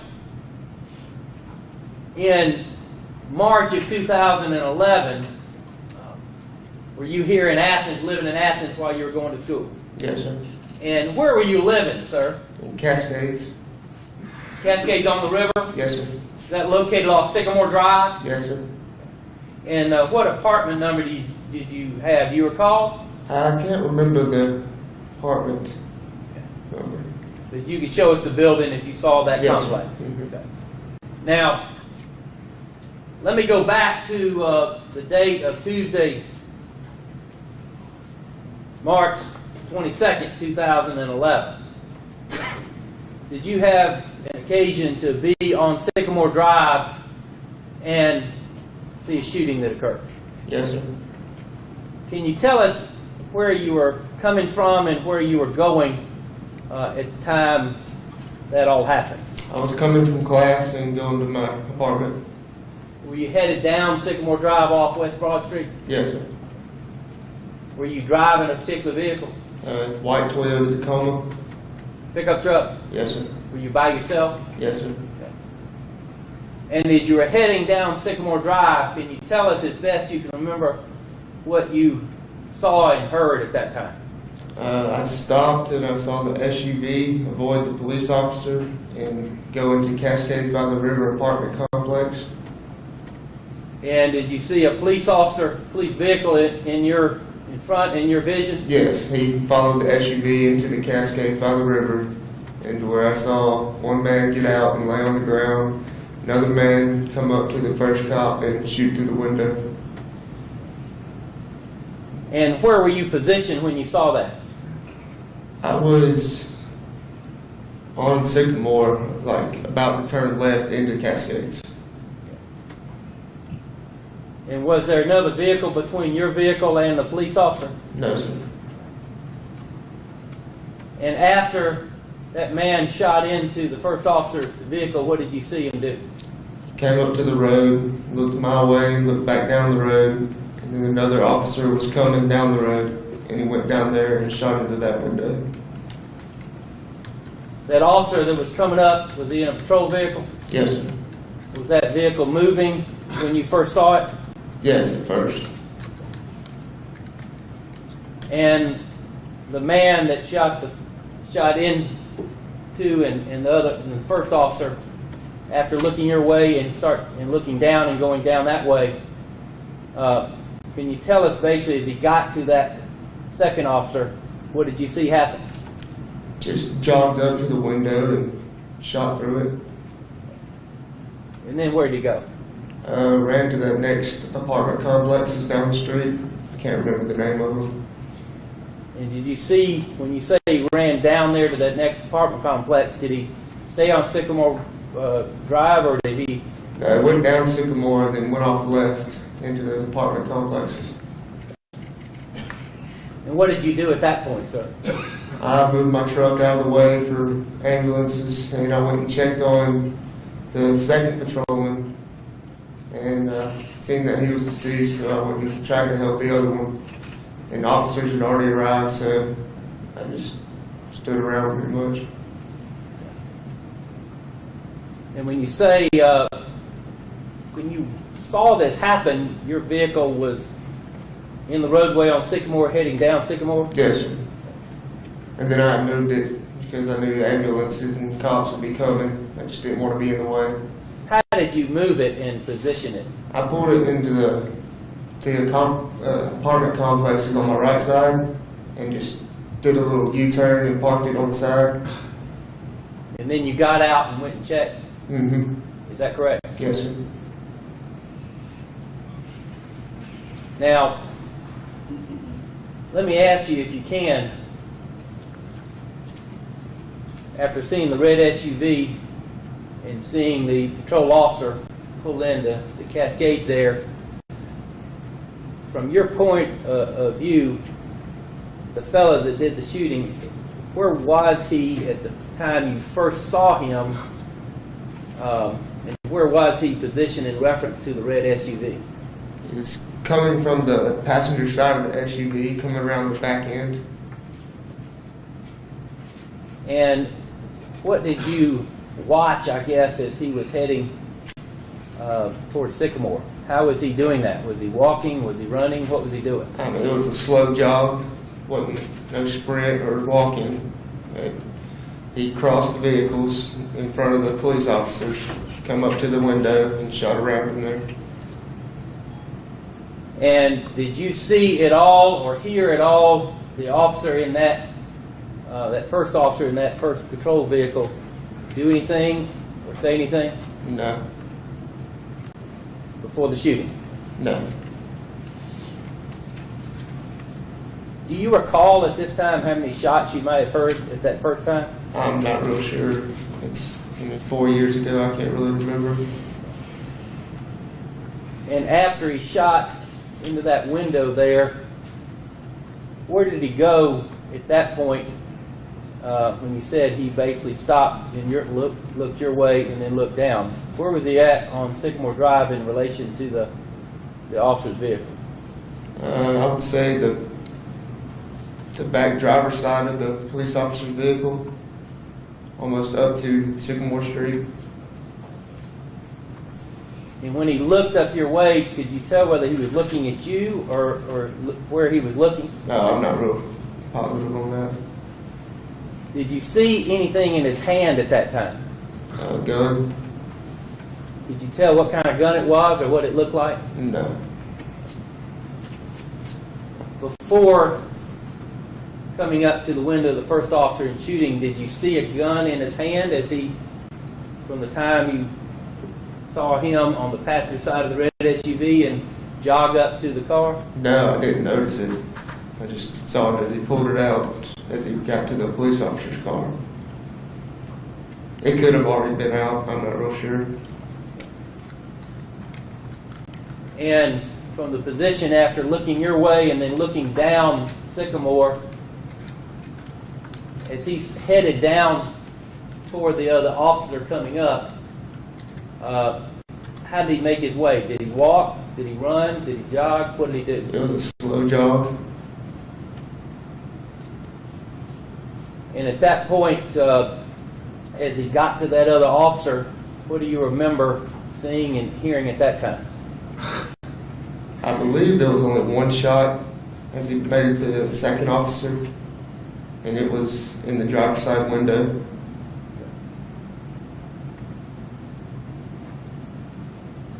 Was that driver's door it all opened, or did you see that officer do anything before he No, shot? nothing. The door remained shut. And that individual then proceeded down Sycamore the way you described? Yes, sir. Let me show you, sir, if I can, what's been marked as State's Exhibit and introduced as State's Exhibit number 10. There's a laser pointer in front of you there at the table. You recognize this as the area of West Broad and Sycamore Drive, sir? Yes, sir. And do you see Cascade on the river apartment complex? Yes, sir.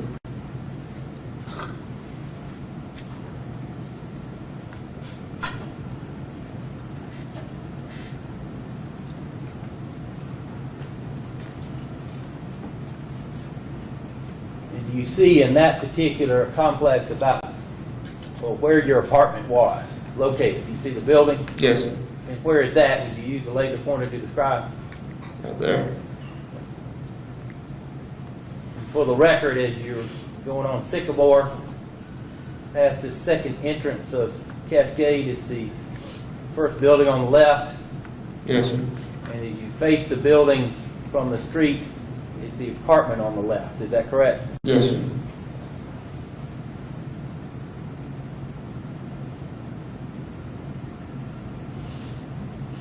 And can you tell in this particular exhibit about where your vehicle was positioned at all? Yes, sir. It's about right here. For the record, if you're going down Sycamore Drive and you have this area here, is that the tennis court? Yes, sir. And that's the pool right here that I'm showing? Yes, sir. And this set of building, this building right here on the left, adjacent to that second entrance, your vehicle parked just in the roadway about in front of that? Yes, sir. Your Honor, at this time, I would need the lectern and laptop.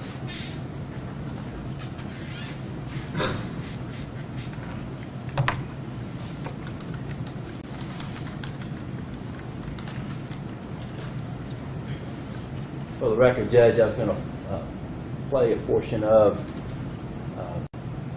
and move it down to a portion of State's Exhibit number 170. All right.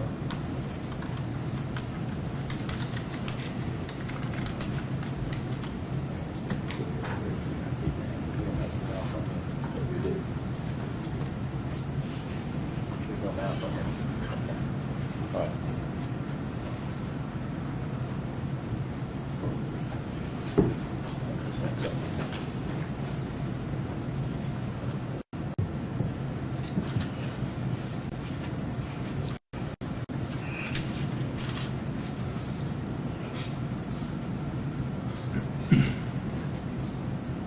You see that as Broad Street coming in and turn left on Sycamore?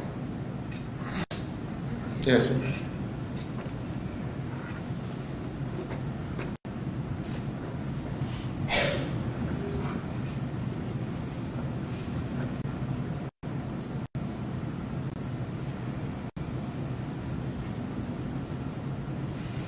And right here where I stopped it at 1329-13, is that the first entrance to Sycamore there, sir?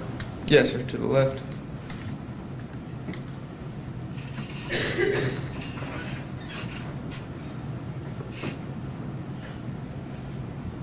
And is this that tennis court area that we talked about in State's Exhibit 10?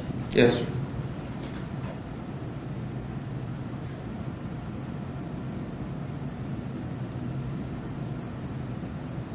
Is this your white truck that you were driving on that particular day? Yes, sir. Is it positioned in this particular portion of the video at 1329-20? Is it positioned in the spot that you moved it after the shoot? Yes, sir.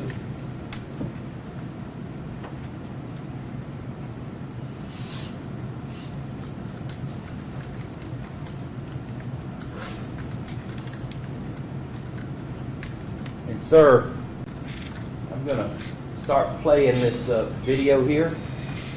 And can you tell me to stop when you get to the spot, when you get to the spot in the road that your vehicle was at the time of this shooting? Did you do that? Yes, sir. Let me ask you, and I should have asked you. After seeing the red SUV and the patrol vehicle pull in the Cascades there, did you stop your vehicle or did you continue moving it? No, I stopped. And if you will, would you tell me to stop as soon as the video gets to the point that your vehicle was at that showed exactly your vision there? Stop. Let me go back.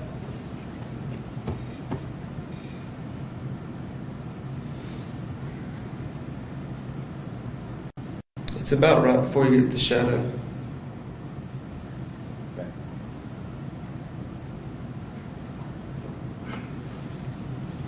Yes, sir. Mayor, maybe.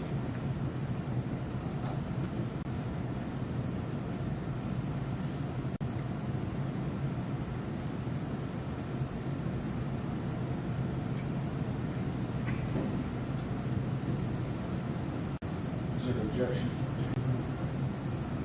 No, I was gonna ask you, tell me, just put the laser on what it was, that.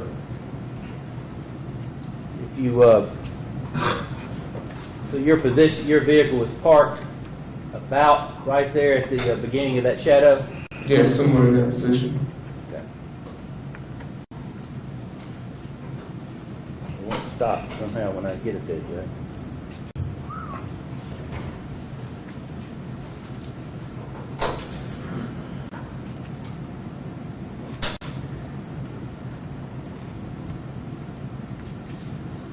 All right.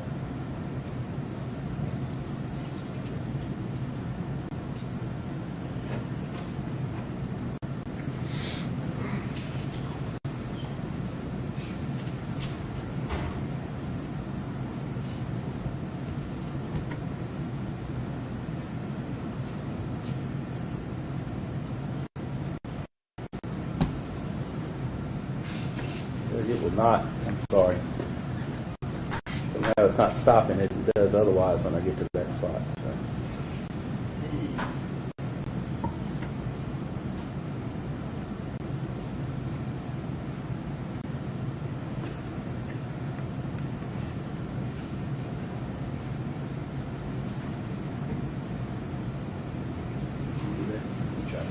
Let's get it up a little bit further here. Is that about where it is right there? Yeah, somewhere there. At 13:29:23? Yes, sir. And from there on the left, could you see basically into the apartment complex?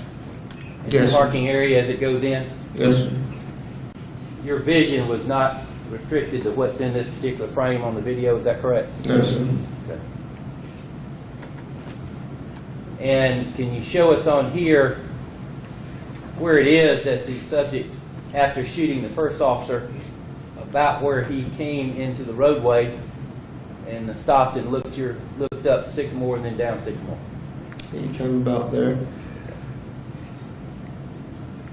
And at the time, of course, this particular vehicle Yeah, it was not there. was not there. The one that's in the roadway that has an officer looking into the trunk. Is that correct? Yes, sir. And from that spot there, when he ran down the road, did he run in the middle of the road, kind of to the left, or which way did he run? It was about the middle.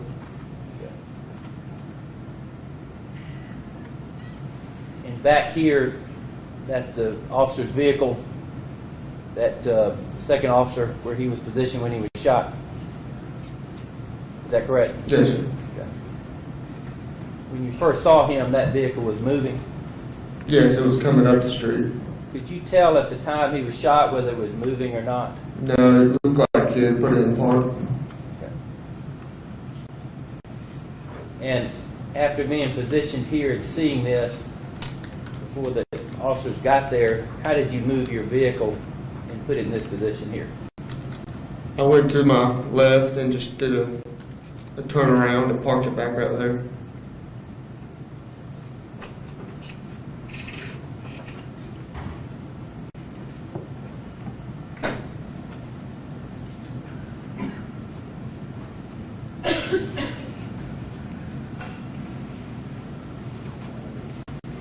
I switched to the Elmer on this side, Judge.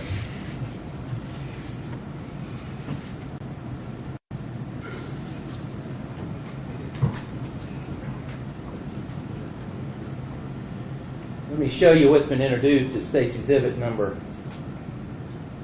149, sir.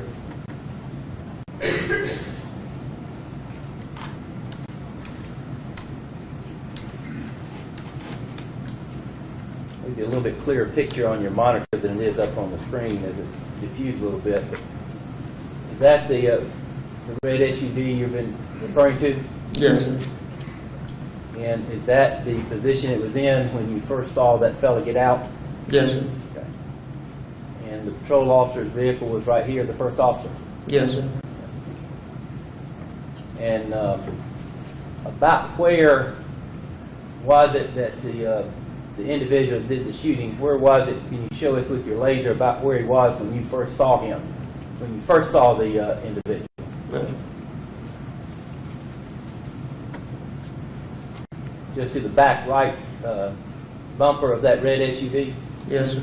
Do you recall basically what he was wearing, anything like that? Do you have any details about that? No, I cannot remember. Okay. And as he proceeded, you say you had a slow jog up to the officer's window there? Yes, sir. You did not see a gun at all until he pulled it out there at the window? No, sir, I didn't really pay attention. Okay. Did you see the gun when he pulled it out and shot, or? Yeah, whenever he got to the window, yes.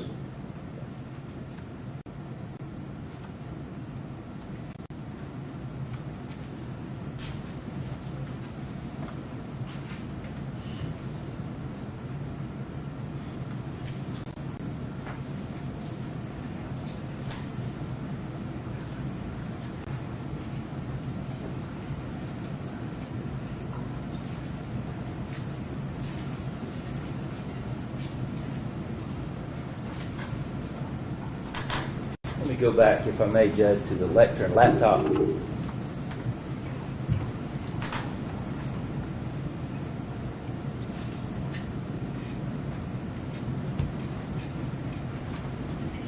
Sir, is that you in this video at 13:29:26? Yes, sir. That was you wearing a white ball cap? I mean, wearing a ball cap? Yes, sir. And at that time, where were you headed at this point? Check on the second officer. And when you went down to the second officer, what did you do to check on him, and what did you see? I just seen where he'd been shot in the neck and he wasn't breathing. So I came back up and told the other officers. Did you open the door or touch anything at that time? No, sir.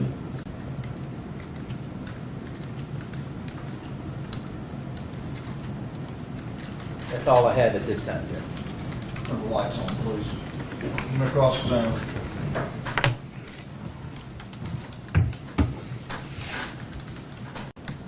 Before I proceed, Judge, can I get my same exhibit, sir?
That's all. I get to it.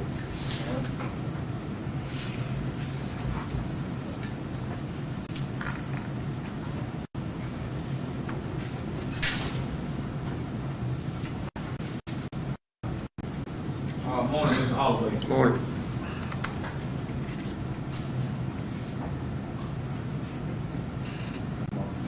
Yeah, I'm leaving home. I just want to just sit up, so.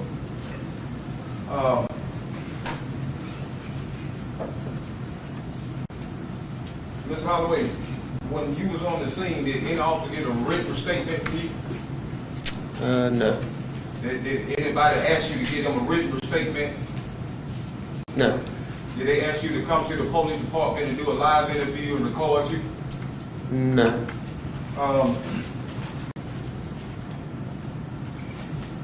Did you tell them that? Did you tell the officer on the scene what you witnessed, sir? Yes, sir.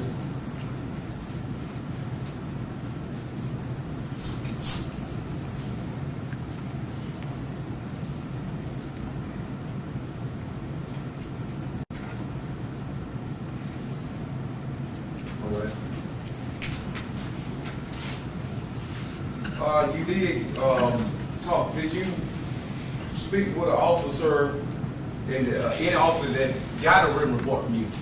Did you talk to any officer that would have talked to you and wrote down what you said that day? I talked to an officer. I'm not sure if they wrote it down or not. Do you recall that officer's name, sir? No. Do you recall talking to an officer by the name of Officer Chaplin or Detective Chaplin, sir? That sounds familiar. But you could have. I mean. Yeah, I could have. Okay. Yeah. The reason why I said I see your name in your statement. Okay.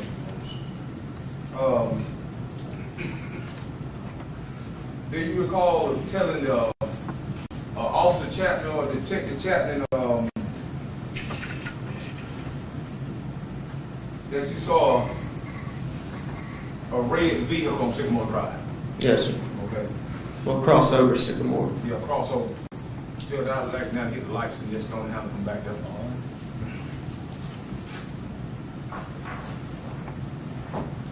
You stated that you was on your way home from class.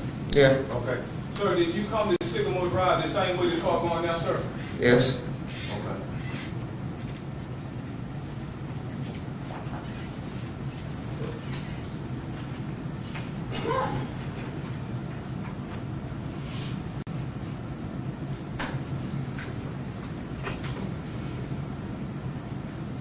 Sir, when you in the Sycamore Drive, did you see this taxi cab or whatever this vehicle is right there?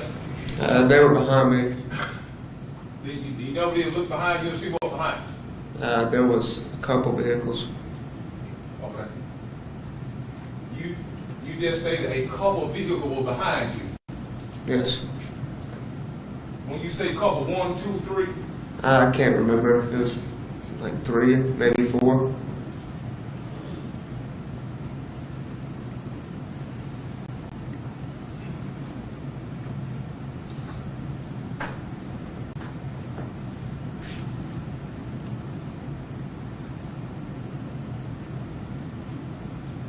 Sir, did you see 2 police cars parked in the road talking to each other right here? Did you see 2 officers in the road talking to each other when you got on Sycamore Drive? No.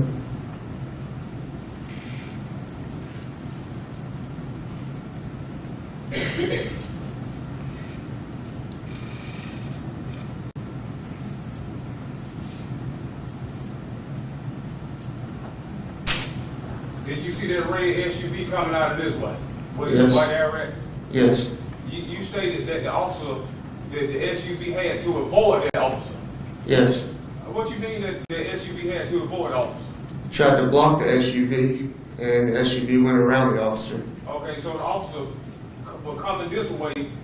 Was the officer coming this way and the SUV was coming this way? I can't remember the officer was coming out of Cascades or coming down Sycamore. I believe he was coming out of the Cascades.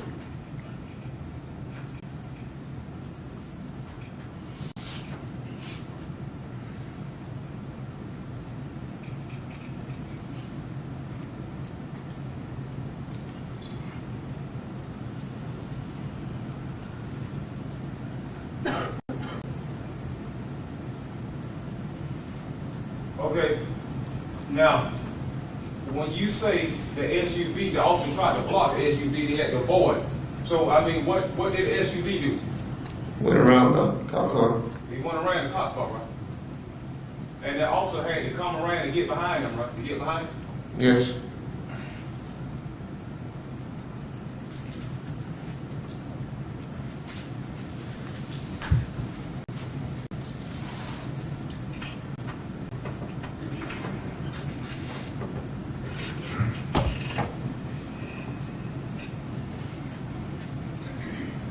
Now, sir, once that officer turned around and got behind that red SUV,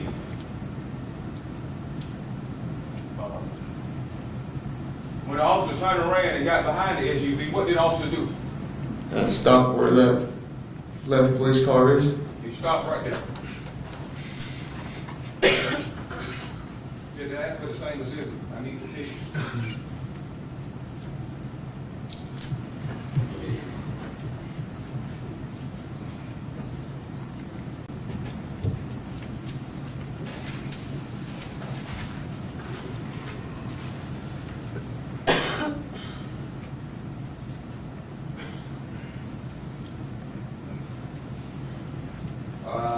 Mr. Holloway, sir, I'd like you to look at State's Exhibit 151, sir. When that officer turned around and got behind the SUV, is this what it looked like? Did that picture look like what you saw on March 22nd, 2011? Yes. Okay. Now you said, let's leave a little lane, please. You know, is Yeah, that's the it possible we can get one so we both have, I'm not sure. Is there another laser available? little time consuming? Okay. Thank you. Ms. Holloway, now when you seen me get out that SUV, black male, you said he was coming back through this way jogging like this toward the police car. Is that correct, sir? Yes. Okay, in this space here, you stated you did not see a gun in my hand. Is that correct? No, I wasn't paying that close attention. But from what you see, did you see a gun in my hand? Yes, when you got to the police car. Before I got to the police car, did you see a gun? No, I wouldn't. I don't recall.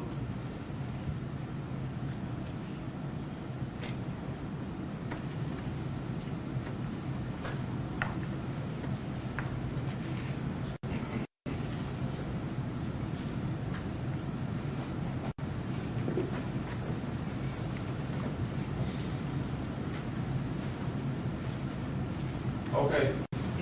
Do you recall seeing the officer grab me, come through that window and grab me? No. So you don't recall seeing the officer grab me? No. Is it possible the officer could have grabbed me? No. Speculation. Okay, no problem. Okay.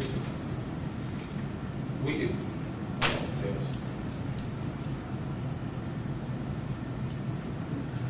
Okay. Now, Mr. Holloway.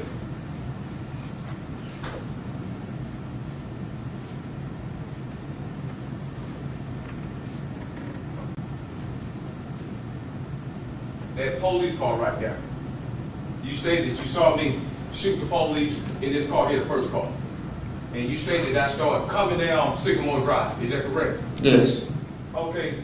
Was I right here in the middle? Was I on this side of the road or this side of the road, kind of in the middle between what was it? Kind of in the middle. So I wouldn't way over here. No. Sir, I missed that. No. So I went in this lane here. So it was like right in It here. was somewhere in the middle. Okay, you said I was jogging that while walking down the road. What was it? You were jogging. Say, now you see this car, you said it was coming from back there. Isn't it true that car was coming up the road driving from back this way? Yes. So the car wasn't just sitting there in the road when you first saw it? No.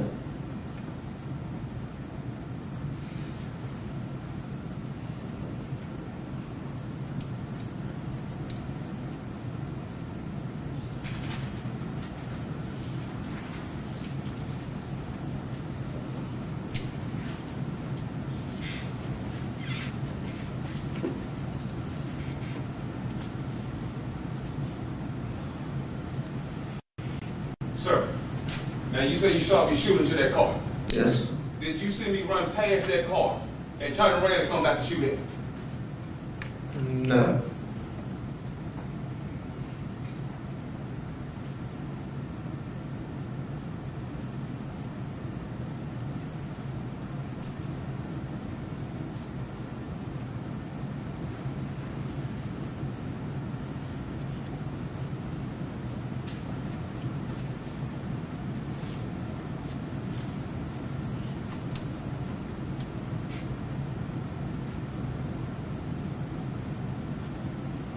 Go for the court, Your Honor. Redirect. Lights on. Holloway, just to clarify, you recall telling me as far as the time the red SUV came out of those apartments at River's Edge, that the patrol car was kind of in front of you on Sycamore? I can't remember if it came off Cascade or off Sycamore. If it was coming, I believe it was coming out of Cascades. Are you really certain one way or another? Not really, not 100%. And, but are you 100% you saw that individual shoot into that particular first officer's car? Yes, sir. Are you 100% that you saw that man, same man, shoot into the second officer's car? Yes, sir. Thank you, sir. Any other questions? No further questions, Your Honor. Any excuse? Yes, Your Honor, please. Any objection? No, sir, Your Honor. Your excuse, sir. How long was your next witness, do you know? Probably about the same length of time. Let's call him. Kaled Basher.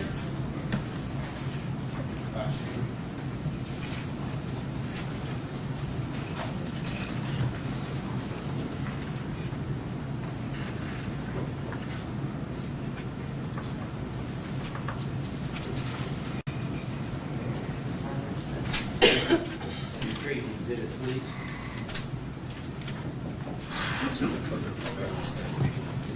Want to keep that raised? I'll give it later. Please remain standing and raise your right hand, please, sir. You solemnly swear the testimony you're about to give the court in this matter, State versus Jamie Donnell Hood, to be the truth, the whole truth, and nothing but the truth, so help you God. Would you have a seat, please?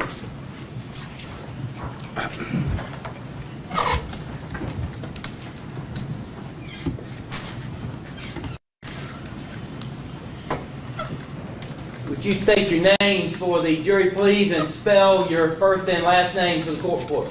My name is Kaled Basher. First name spelled Khalid. Last name Basher, Bashier. And how old are you, sir? I'm 45. And where are you originally from? Sudan, in Africa. That's correct. And what city do you live in Sudan? Capital city called Khartoum. How do you spell that for the court reporter? Khartoum.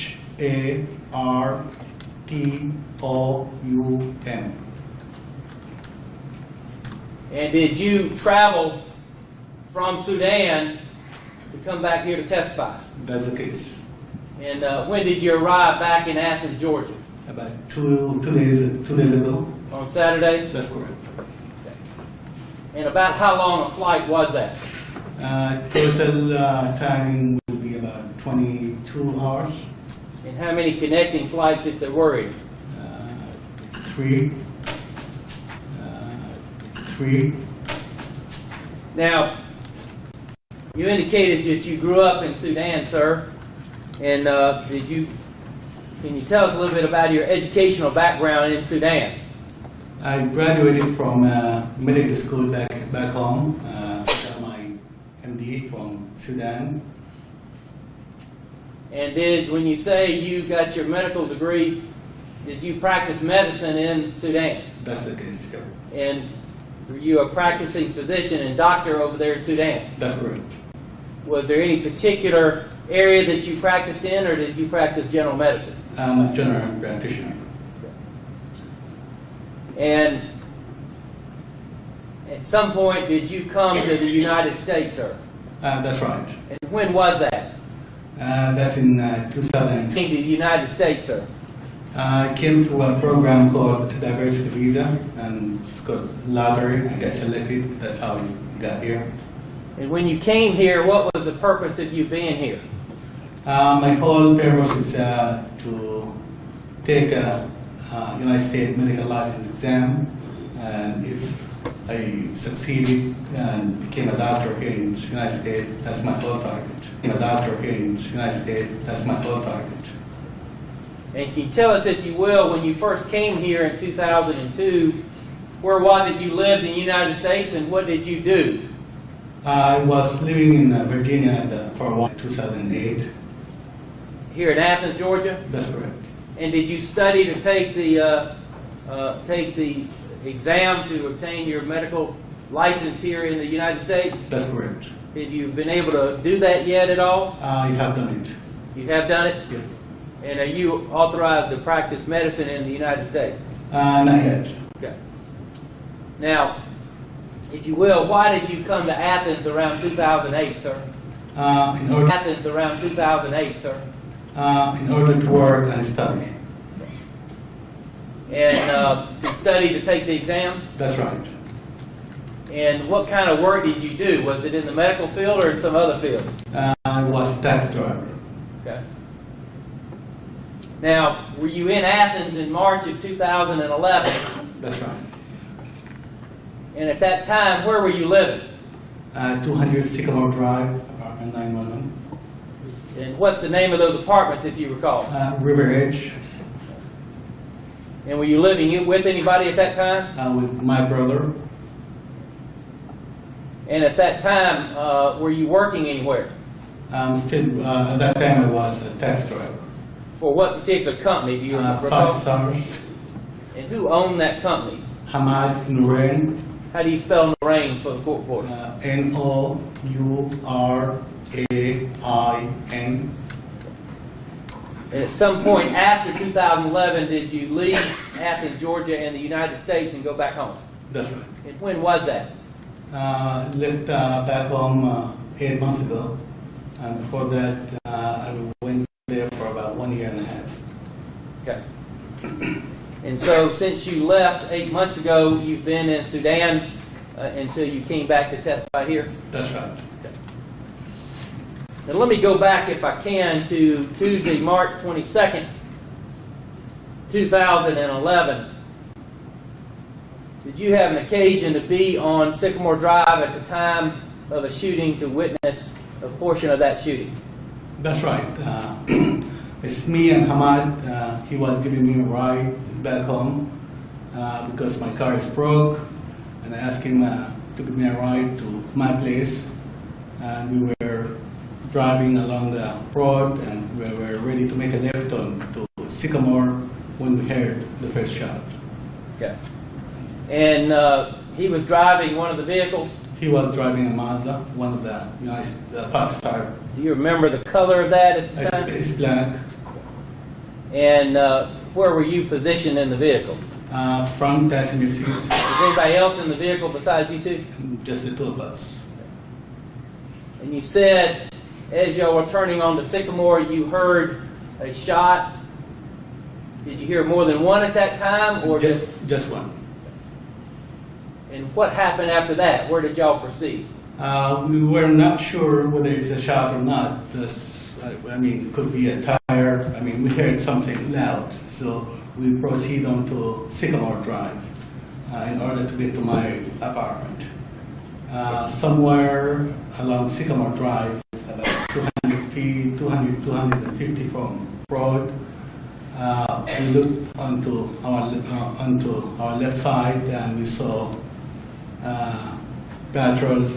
police patrol vehicle parked on to the side of Sycamore Drive. Police patrol vehicle? That's right.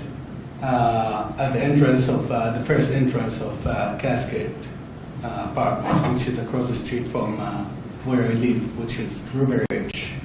The patrol vehicle was parked in the entrance of Cascades across from the entrance to River's Edge? That's right.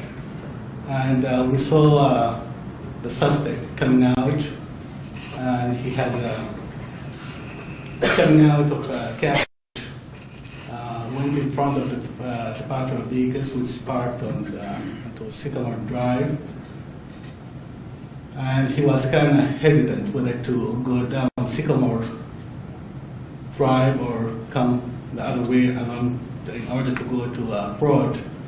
He was kind of hesitant for a second or two. He looked towards us, and then he decided to go down Sycamore.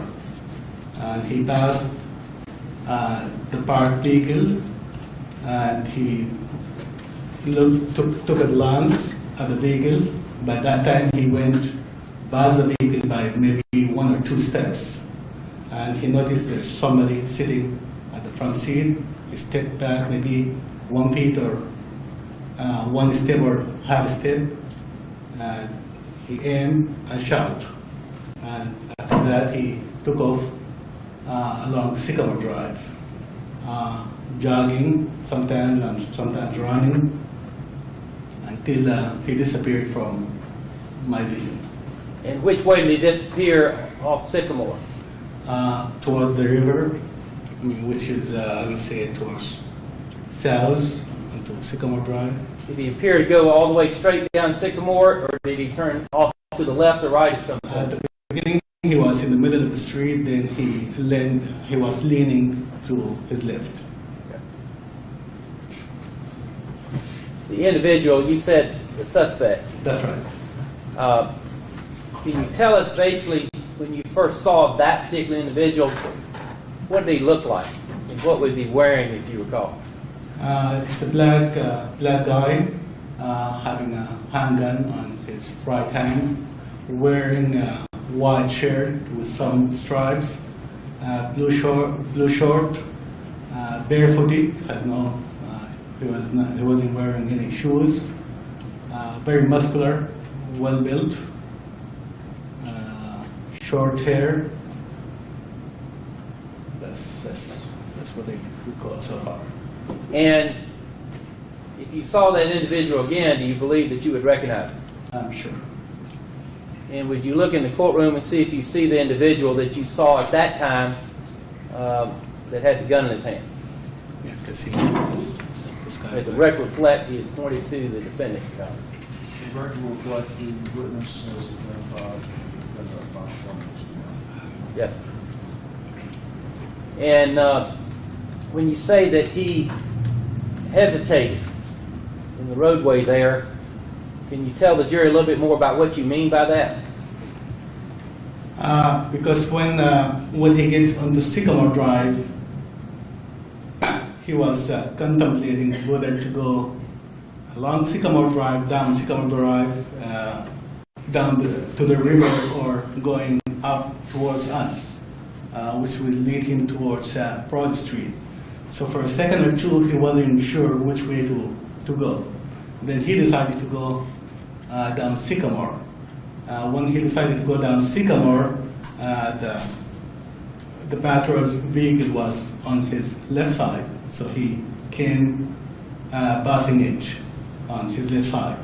And he took a glance, and he saw the officer step backward, maybe half a step or 1 step, and aimed through the window, the shot, and just kept on running on Sycamore Drive.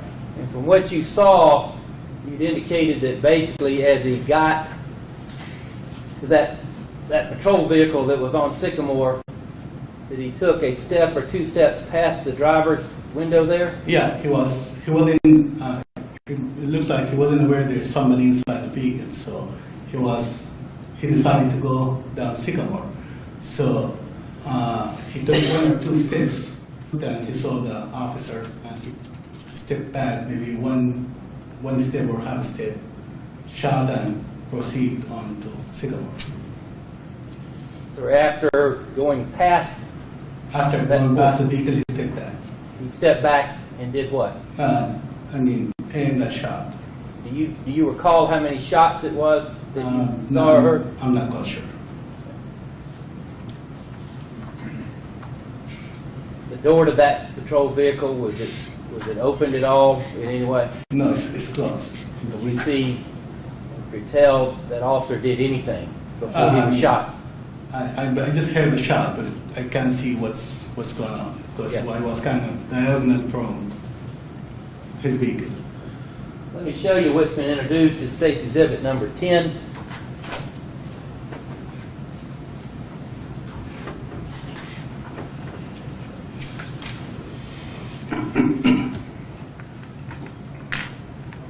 Only Elmer. Yes, sir. And then we'll go to the laptop here in just a minute, Joe.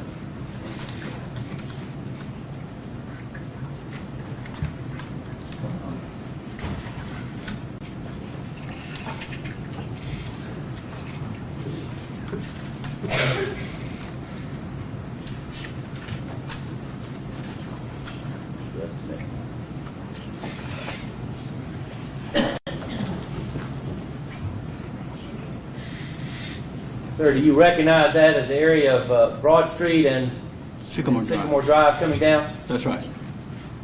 And you see on this this particular aerial photograph where I have the laser pointer on the overhead projector, you see River's Edge Apartments in here, That's right. and there should be a laser pointer on in front of you there. Do you see that? Or in front of you there. Do you see that?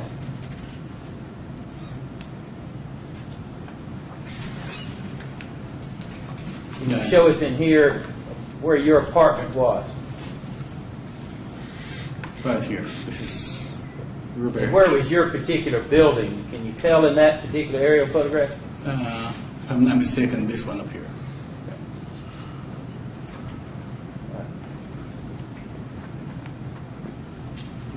And okay. Let me play for you number 170.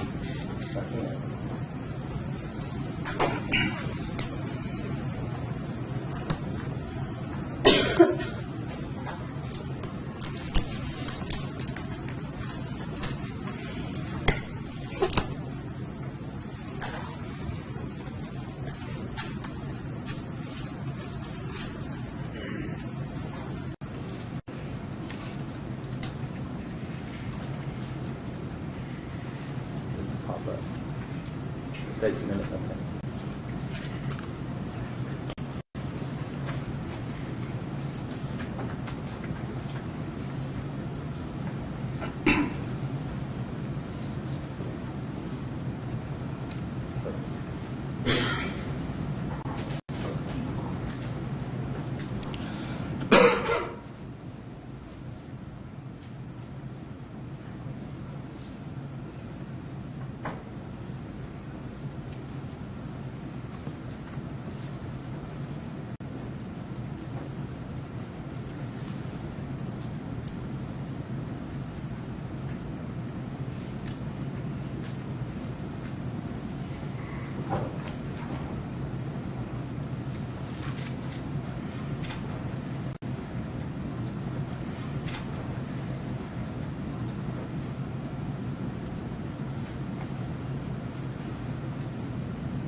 You recognize that as the intersection of Broad and Sycamore there, sir? That's right.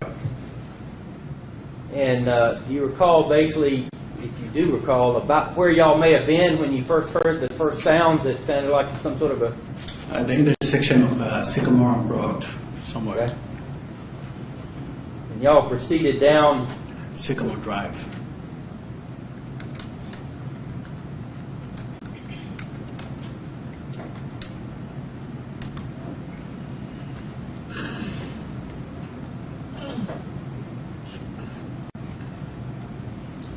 Is what I'm showing you there with my laser pointer, is that the vehicle that y'all were in? That's right. That's the 132916, the black van of some sort? Is that correct? Minivan, Mazda minivan. Mazda minivan. That's right. Is the door open on the passenger side there?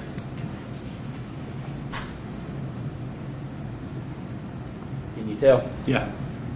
Let me go down here a little bit further. Yep.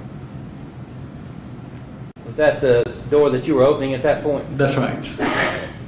And you were opening it at that point, why?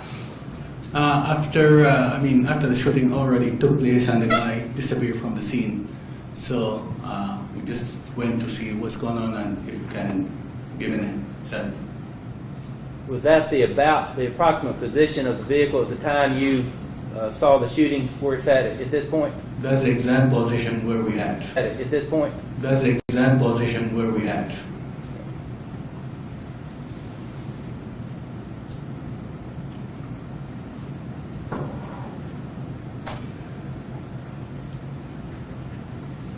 And sir, at this point of in State's Exhibit number 170, 13, 29, 24, using your laser pointer, can you show us about where it was that you first saw the defendant, Jamie Donnell Hood? When the first time we saw him, he was coming from behind this patrol vehicle, and he went onto Sycamore Drive. This car wasn't there when we saw him first time. That police vehicle where an officer's looking in the trunk at this point was not there. That's right. Okay. And about where was he in the roadway when you said he hesitated? About right here.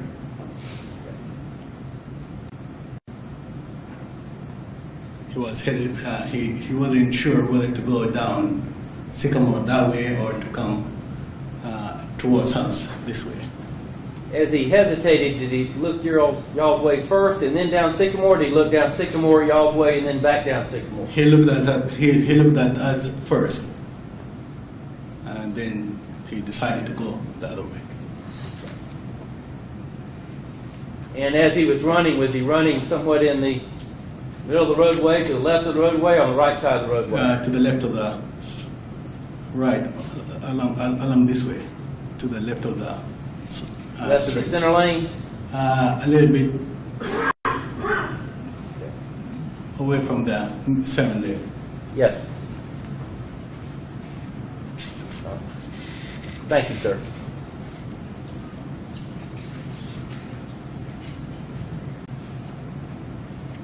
Oh, I'm sorry. Let me ask you one other thing, I guess. I should.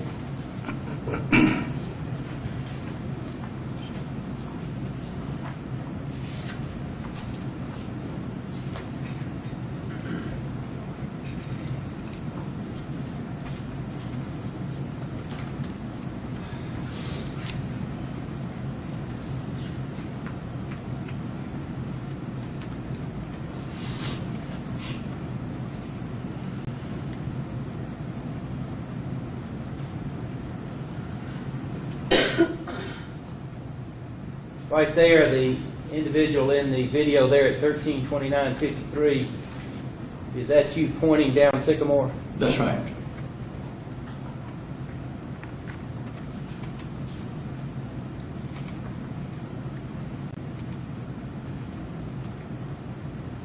And what are you doing at that time, sir? I'm describing the suspect to the police officer. Is that the description you gave us here today? That's right.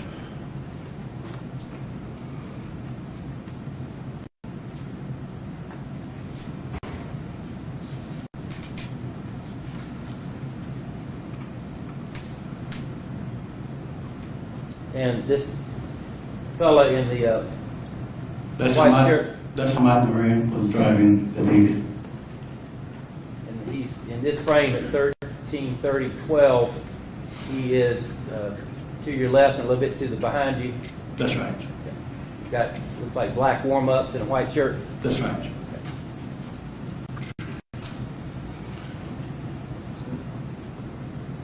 That's all I have of him.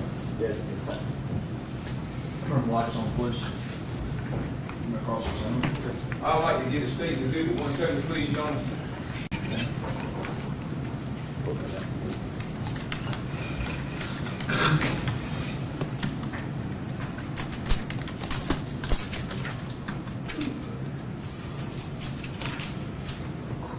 I'd like to use it later.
Afternoon, Mr. Bashir. Good afternoon.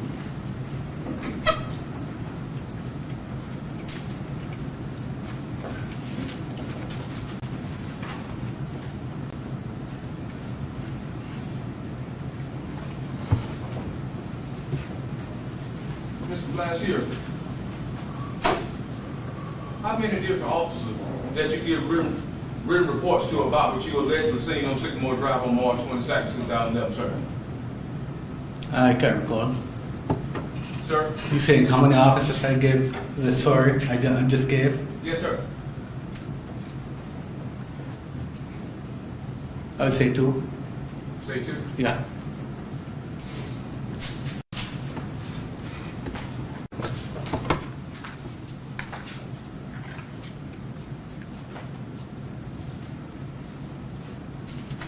Did you talk to 4? Did you give 4 different officers your version of the story, sir? I gave to the officer on the scene my description, and I was called to give my story the second day or third day, and that's it. So you telling the jury you didn't get your story number 2 officer? That's what you telling the jury today. That's right. And what day did you give them officer your story, sir? I was called to give my story about maybe 4 or 5 days from when the incidents took place. Then when I gave my story.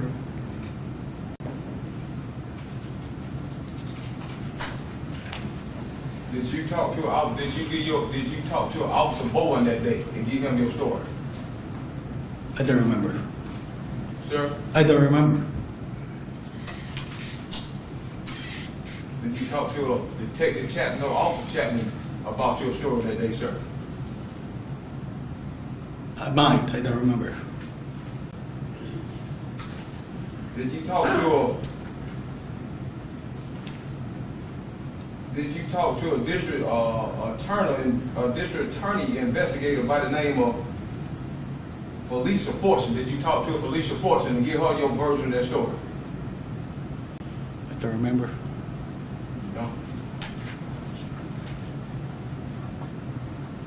On March 31st, 2011, do you recall talking to the GBI Special Agent J.M. Marlin and give him a recorded version of your story?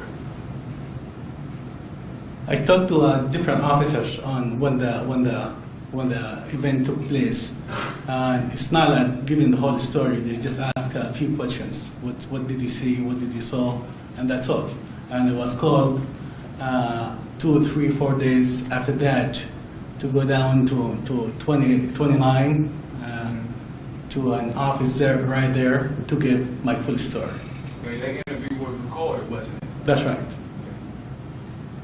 Did you call 911 and talk to the 911 dispatch on March 22nd, 2011? Yes, I did. Why didn't you tell the jury that when you first talked to them? Tell them what? Why didn't you tell them you called 911 and talked to the dispatch the first day? No, that's argumentative and I would object to it. Okay. You did call the 911 and tell them about the police shooting, is that correct? That's correct. What did you tell the officer? What did you tell the dispatch when you called? I got this shooting in Sycamore Drive and somebody got shot.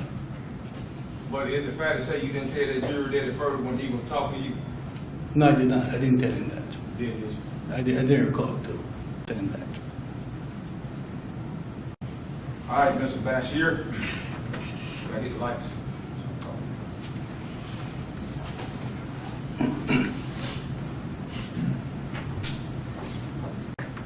Now, Mr. Bashir, you stated that You stated that when you turn on, I'm sorry. You stated when you first turned on Sycamore Drive, you heard a gunshot. Is that correct? That's correct. Now, when you read this right here, this is where you first turned on Sycamore Drive at, right here, this white thing at. That's right.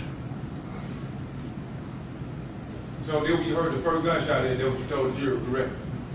When I had the first gunshot, I was either just making a left or a little bit on Broad Street. Did you use your little red light to show the jury where you were, please? If you can go back, if you don't mind. All right, bag it up just a little bit. Yep.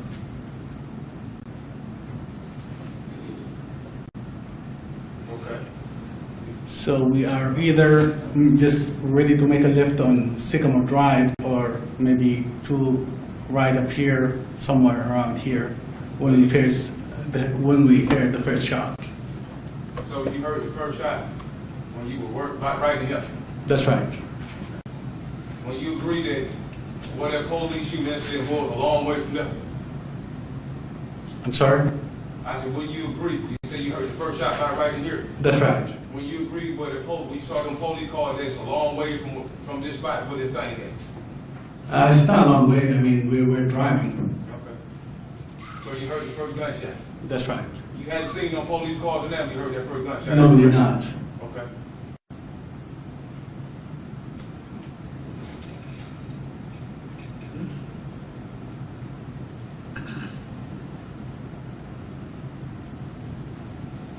So that's y'all right there, that's right. That's correct.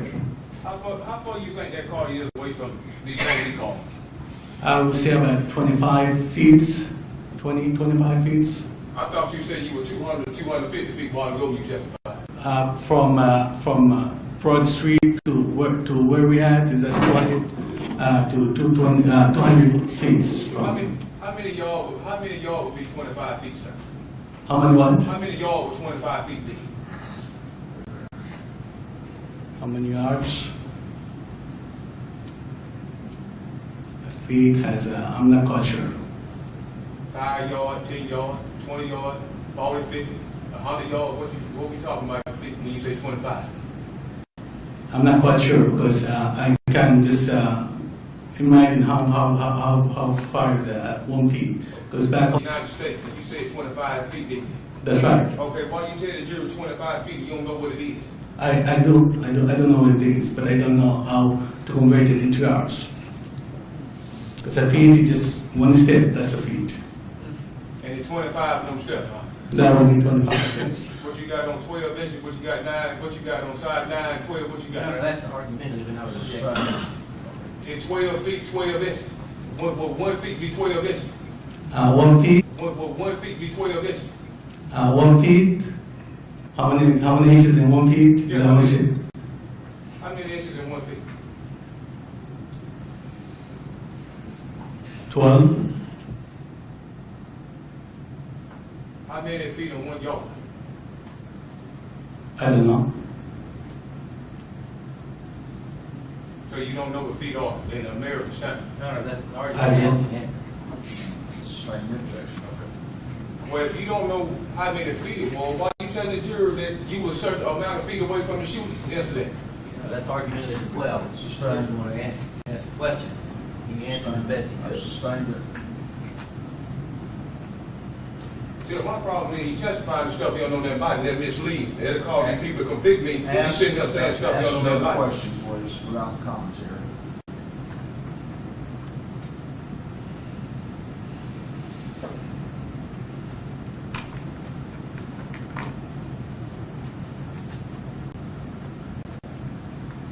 Mr. Basher, Now,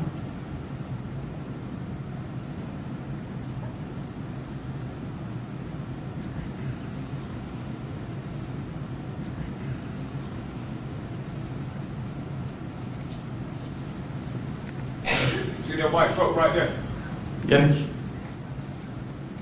Is that white truck closer to them police cars than your car pulled apart that day? yes it is.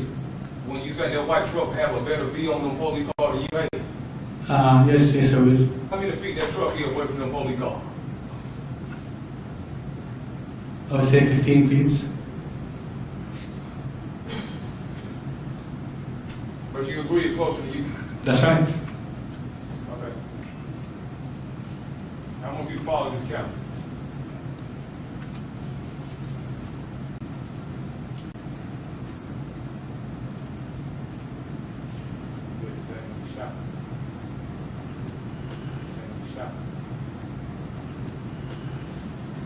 Now, Mr. Basher, I'm sorry, it won't follow. That's the problem.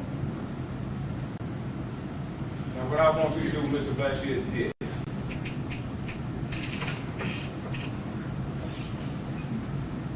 Officer Christian, police, that second police car way on down now. That's right. When you agree, what did you, this the vehicle you was in? That's right. When you agree in this, right now you can't see that second police car here again. I can see the one I can see his car, but I can't see the other one. I mean, you from right here where your car is. You know, that's a misleading question because this particular video shows that there's another police car parked in the way Fair enough. from that position. And I would object. Fair enough. Fair enough. Fair enough. Now you see where your vehicle parked at, there where you was at, right? That's right.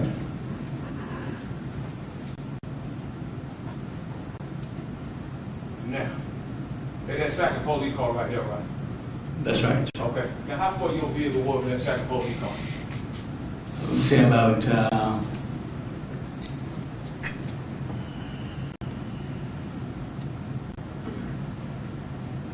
35 feet. Sir? 35 feet. I just thought you told the jury you don't know what feet is. I can concept it into my brain. I know how the feet is about this. That's a feet. You just testified you don't know how many feet, how many inches in a yard. I mean, how many feet in a yard. So if you don't know how many feet in 1 yard, how can you be telling the jury how far you away But from that car? still I can imagine how far is the feet. I don't know how many yards in the feet, but I know what the feet is. Okay, would you testify to something you were not sure of? I'm sure about how far the feet is. Or you would think, I mean, you're talking America. Where you say you from? Sudan, I'm not talking Sudan, I'm talking America.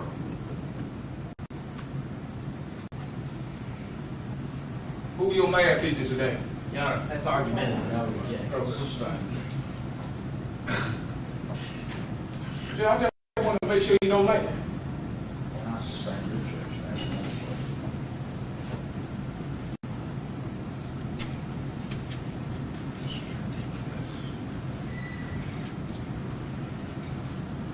Now, you had an interview with the GBI, what was that? You had a live interview with the GBI on March 31st, 2011, isn't that correct? that's correct. Now, during that interview, did you tell the agent that you were 300 feet back from that car?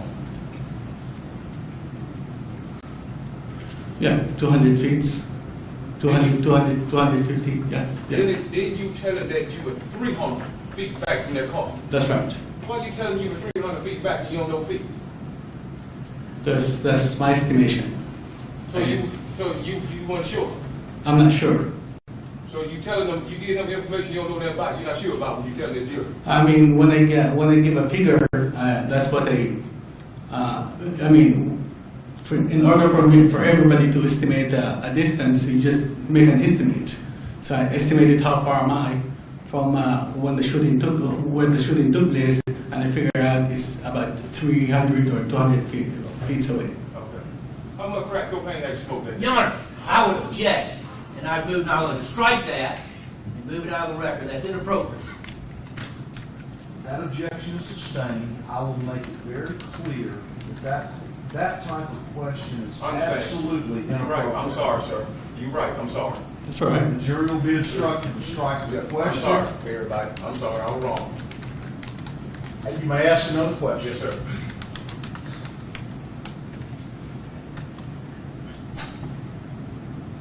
Did you wear glasses on March 22nd, 2011? No. Did you drink alcohol on March 22nd, 2011? No, sir. Did any officer ask you, did you drink alcohol and you wore glasses? No, sir. So you told officer that you witnessed this police shooting incident, is that correct? That's right. Okay, did you give them a written report? No. Can you write it in English? Yes, I can. So nobody didn't offer you Did nobody offer to get a written report you seen the police shoot? No. You didn't find that strange? No answer. Why are you looking at the prosecutor? He's not, Judge, and I would object to that question. Sustained.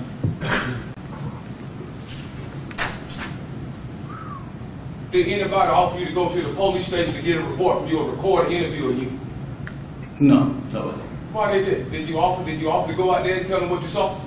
Your Honor, I would object it because misleading. You've already indicated you wound up giving an interview with Agent Labor. If he did that, and in fact he talked about it being recorded, so I would object to those questions being misleading. Judge, March 22nd, 2011, this happened. My problem is they're gonna come here 8-9 days later after they come up with a theory. Then they want to record stuff. Frame the question as to a date and time, please. Sir, on March 22nd, 2011, did anybody ask you to come out to the police station to get a recorded interview of what you seen in the police shooting yesterday? No, sir. Did you offer to go out there to the police station and give them a recorded interview of what you saw on March 22nd, 2011? Yes, I did. I'm asking you, did you? Did you offer that? He answered the question. Let him answer it. You may answer. I was asked to come down there and to give my version of the story, which was recorded. I wasn't given any. I wasn't given any written or hard or CD of my recording. So, now,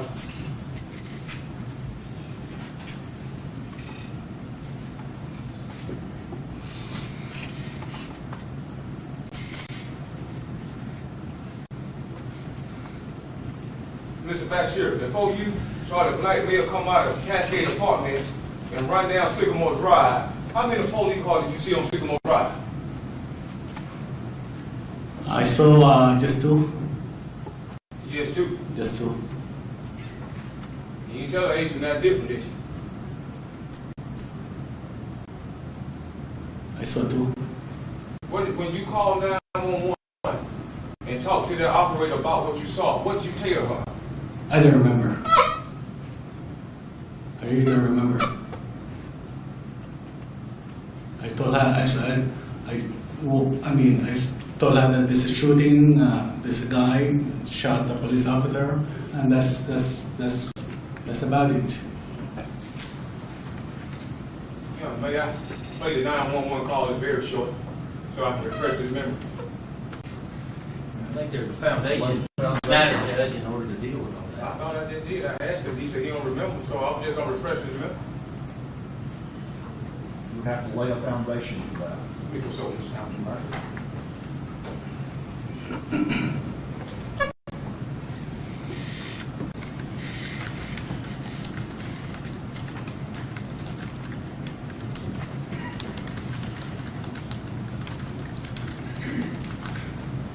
Mr. Basher, sir, Huh? did you call 911? Yes, I did. Yes, I did. Okay.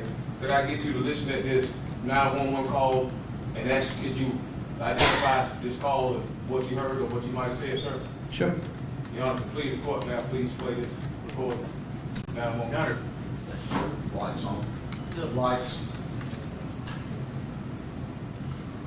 it may come in, but I don't know what it is he's getting ready to play or what section that'll be in and how that would be, but there's probably a better way to lay a foundation to do that, and to play it really kind of blindly would not be the proper way to handle that.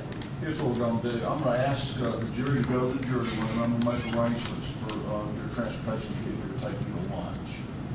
And we'll take this up fast as well.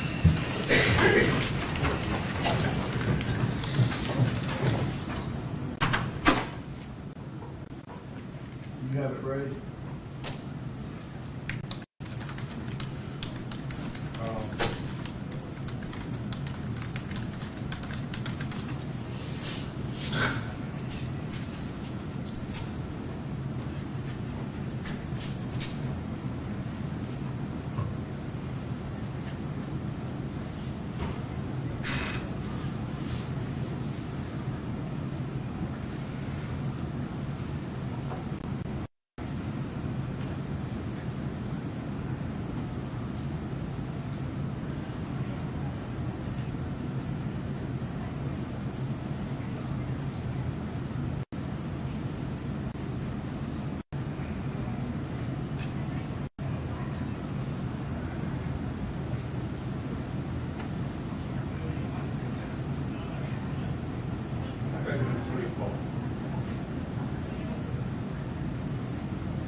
I know we put it on mute yesterday, sir.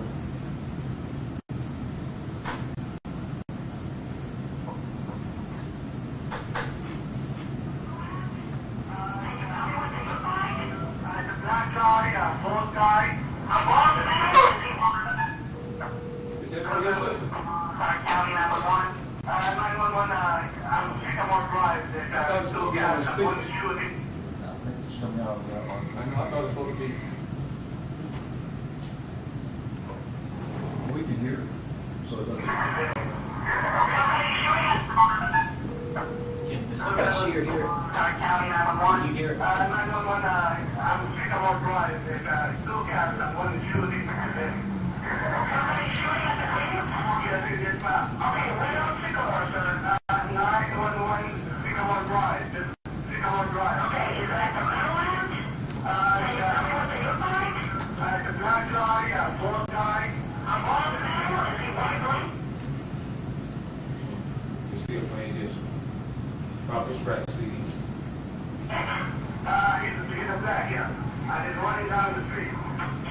You better hang up. Hold on one second, okay?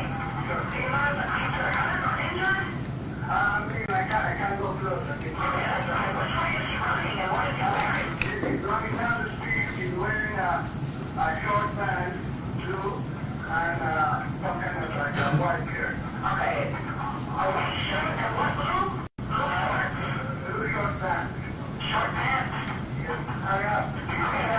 I'm just letting them know this now, okay? When they were running down, listen to me, please. When they were running, which way were they heading towards? I can see the cop. He's running away from Broad. Running away from Broad? I mean, one of the listens. Okay, okay. Another cop kid. Thank you. All right. He said the CD was scratched. I think there's a portion of it that was not in there. And therefore, I don't know whether that's basically have to establish that there hadn't been any additions, there hadn't been any deletions, and apparently, Mr. had said there's a portion of it apparently was scratched. It looked like there was a skip in there at some point. That was probably an interruption of the tracks, which is what we hear all the time. But if you have otherwise, I'll let you listen to it during lunch. We could, but Mr. Hood just said there was a scratch. That's what he said, and that's what I understand. so. Yeah, every CD I got, Mr. Malton got. But just a moment. Is that on media or is that on CD? Sir? Is that, if you got that on a CD? Yeah, they come from them. He got it. This state, what is 35 here? They come out and discover everything I played, Mr. Malton got it. That's not the point. The point was, he indicated at some point that there was an interruption, that there was a scratch. And that's what I'm saying. I don't know whether it's a scratch or not a scratch, or anything's missing or not missing. And again, I think we need to make sure if he was going to listen to it, that he'd have an opportunity to make sure it's the whole thing. Well, I will let you all do that. Yes. We'll reconvene at lunch, after lunch, and figure that out. Yes, sir. And I would suggest that perhaps you all listen to yours. And I tell you what I do to speed it up for everybody, help everybody. I like to play his, it's the same thing. I'm pretty sure his don't got no scratch. I play his and play the same exact thing. That would please him, so he won't have to worry about no scratches and that being hid, because he already know about it. And I just like to play. Mr. Bashir, do you recognize that as being the call you made to 911? Yes, sir.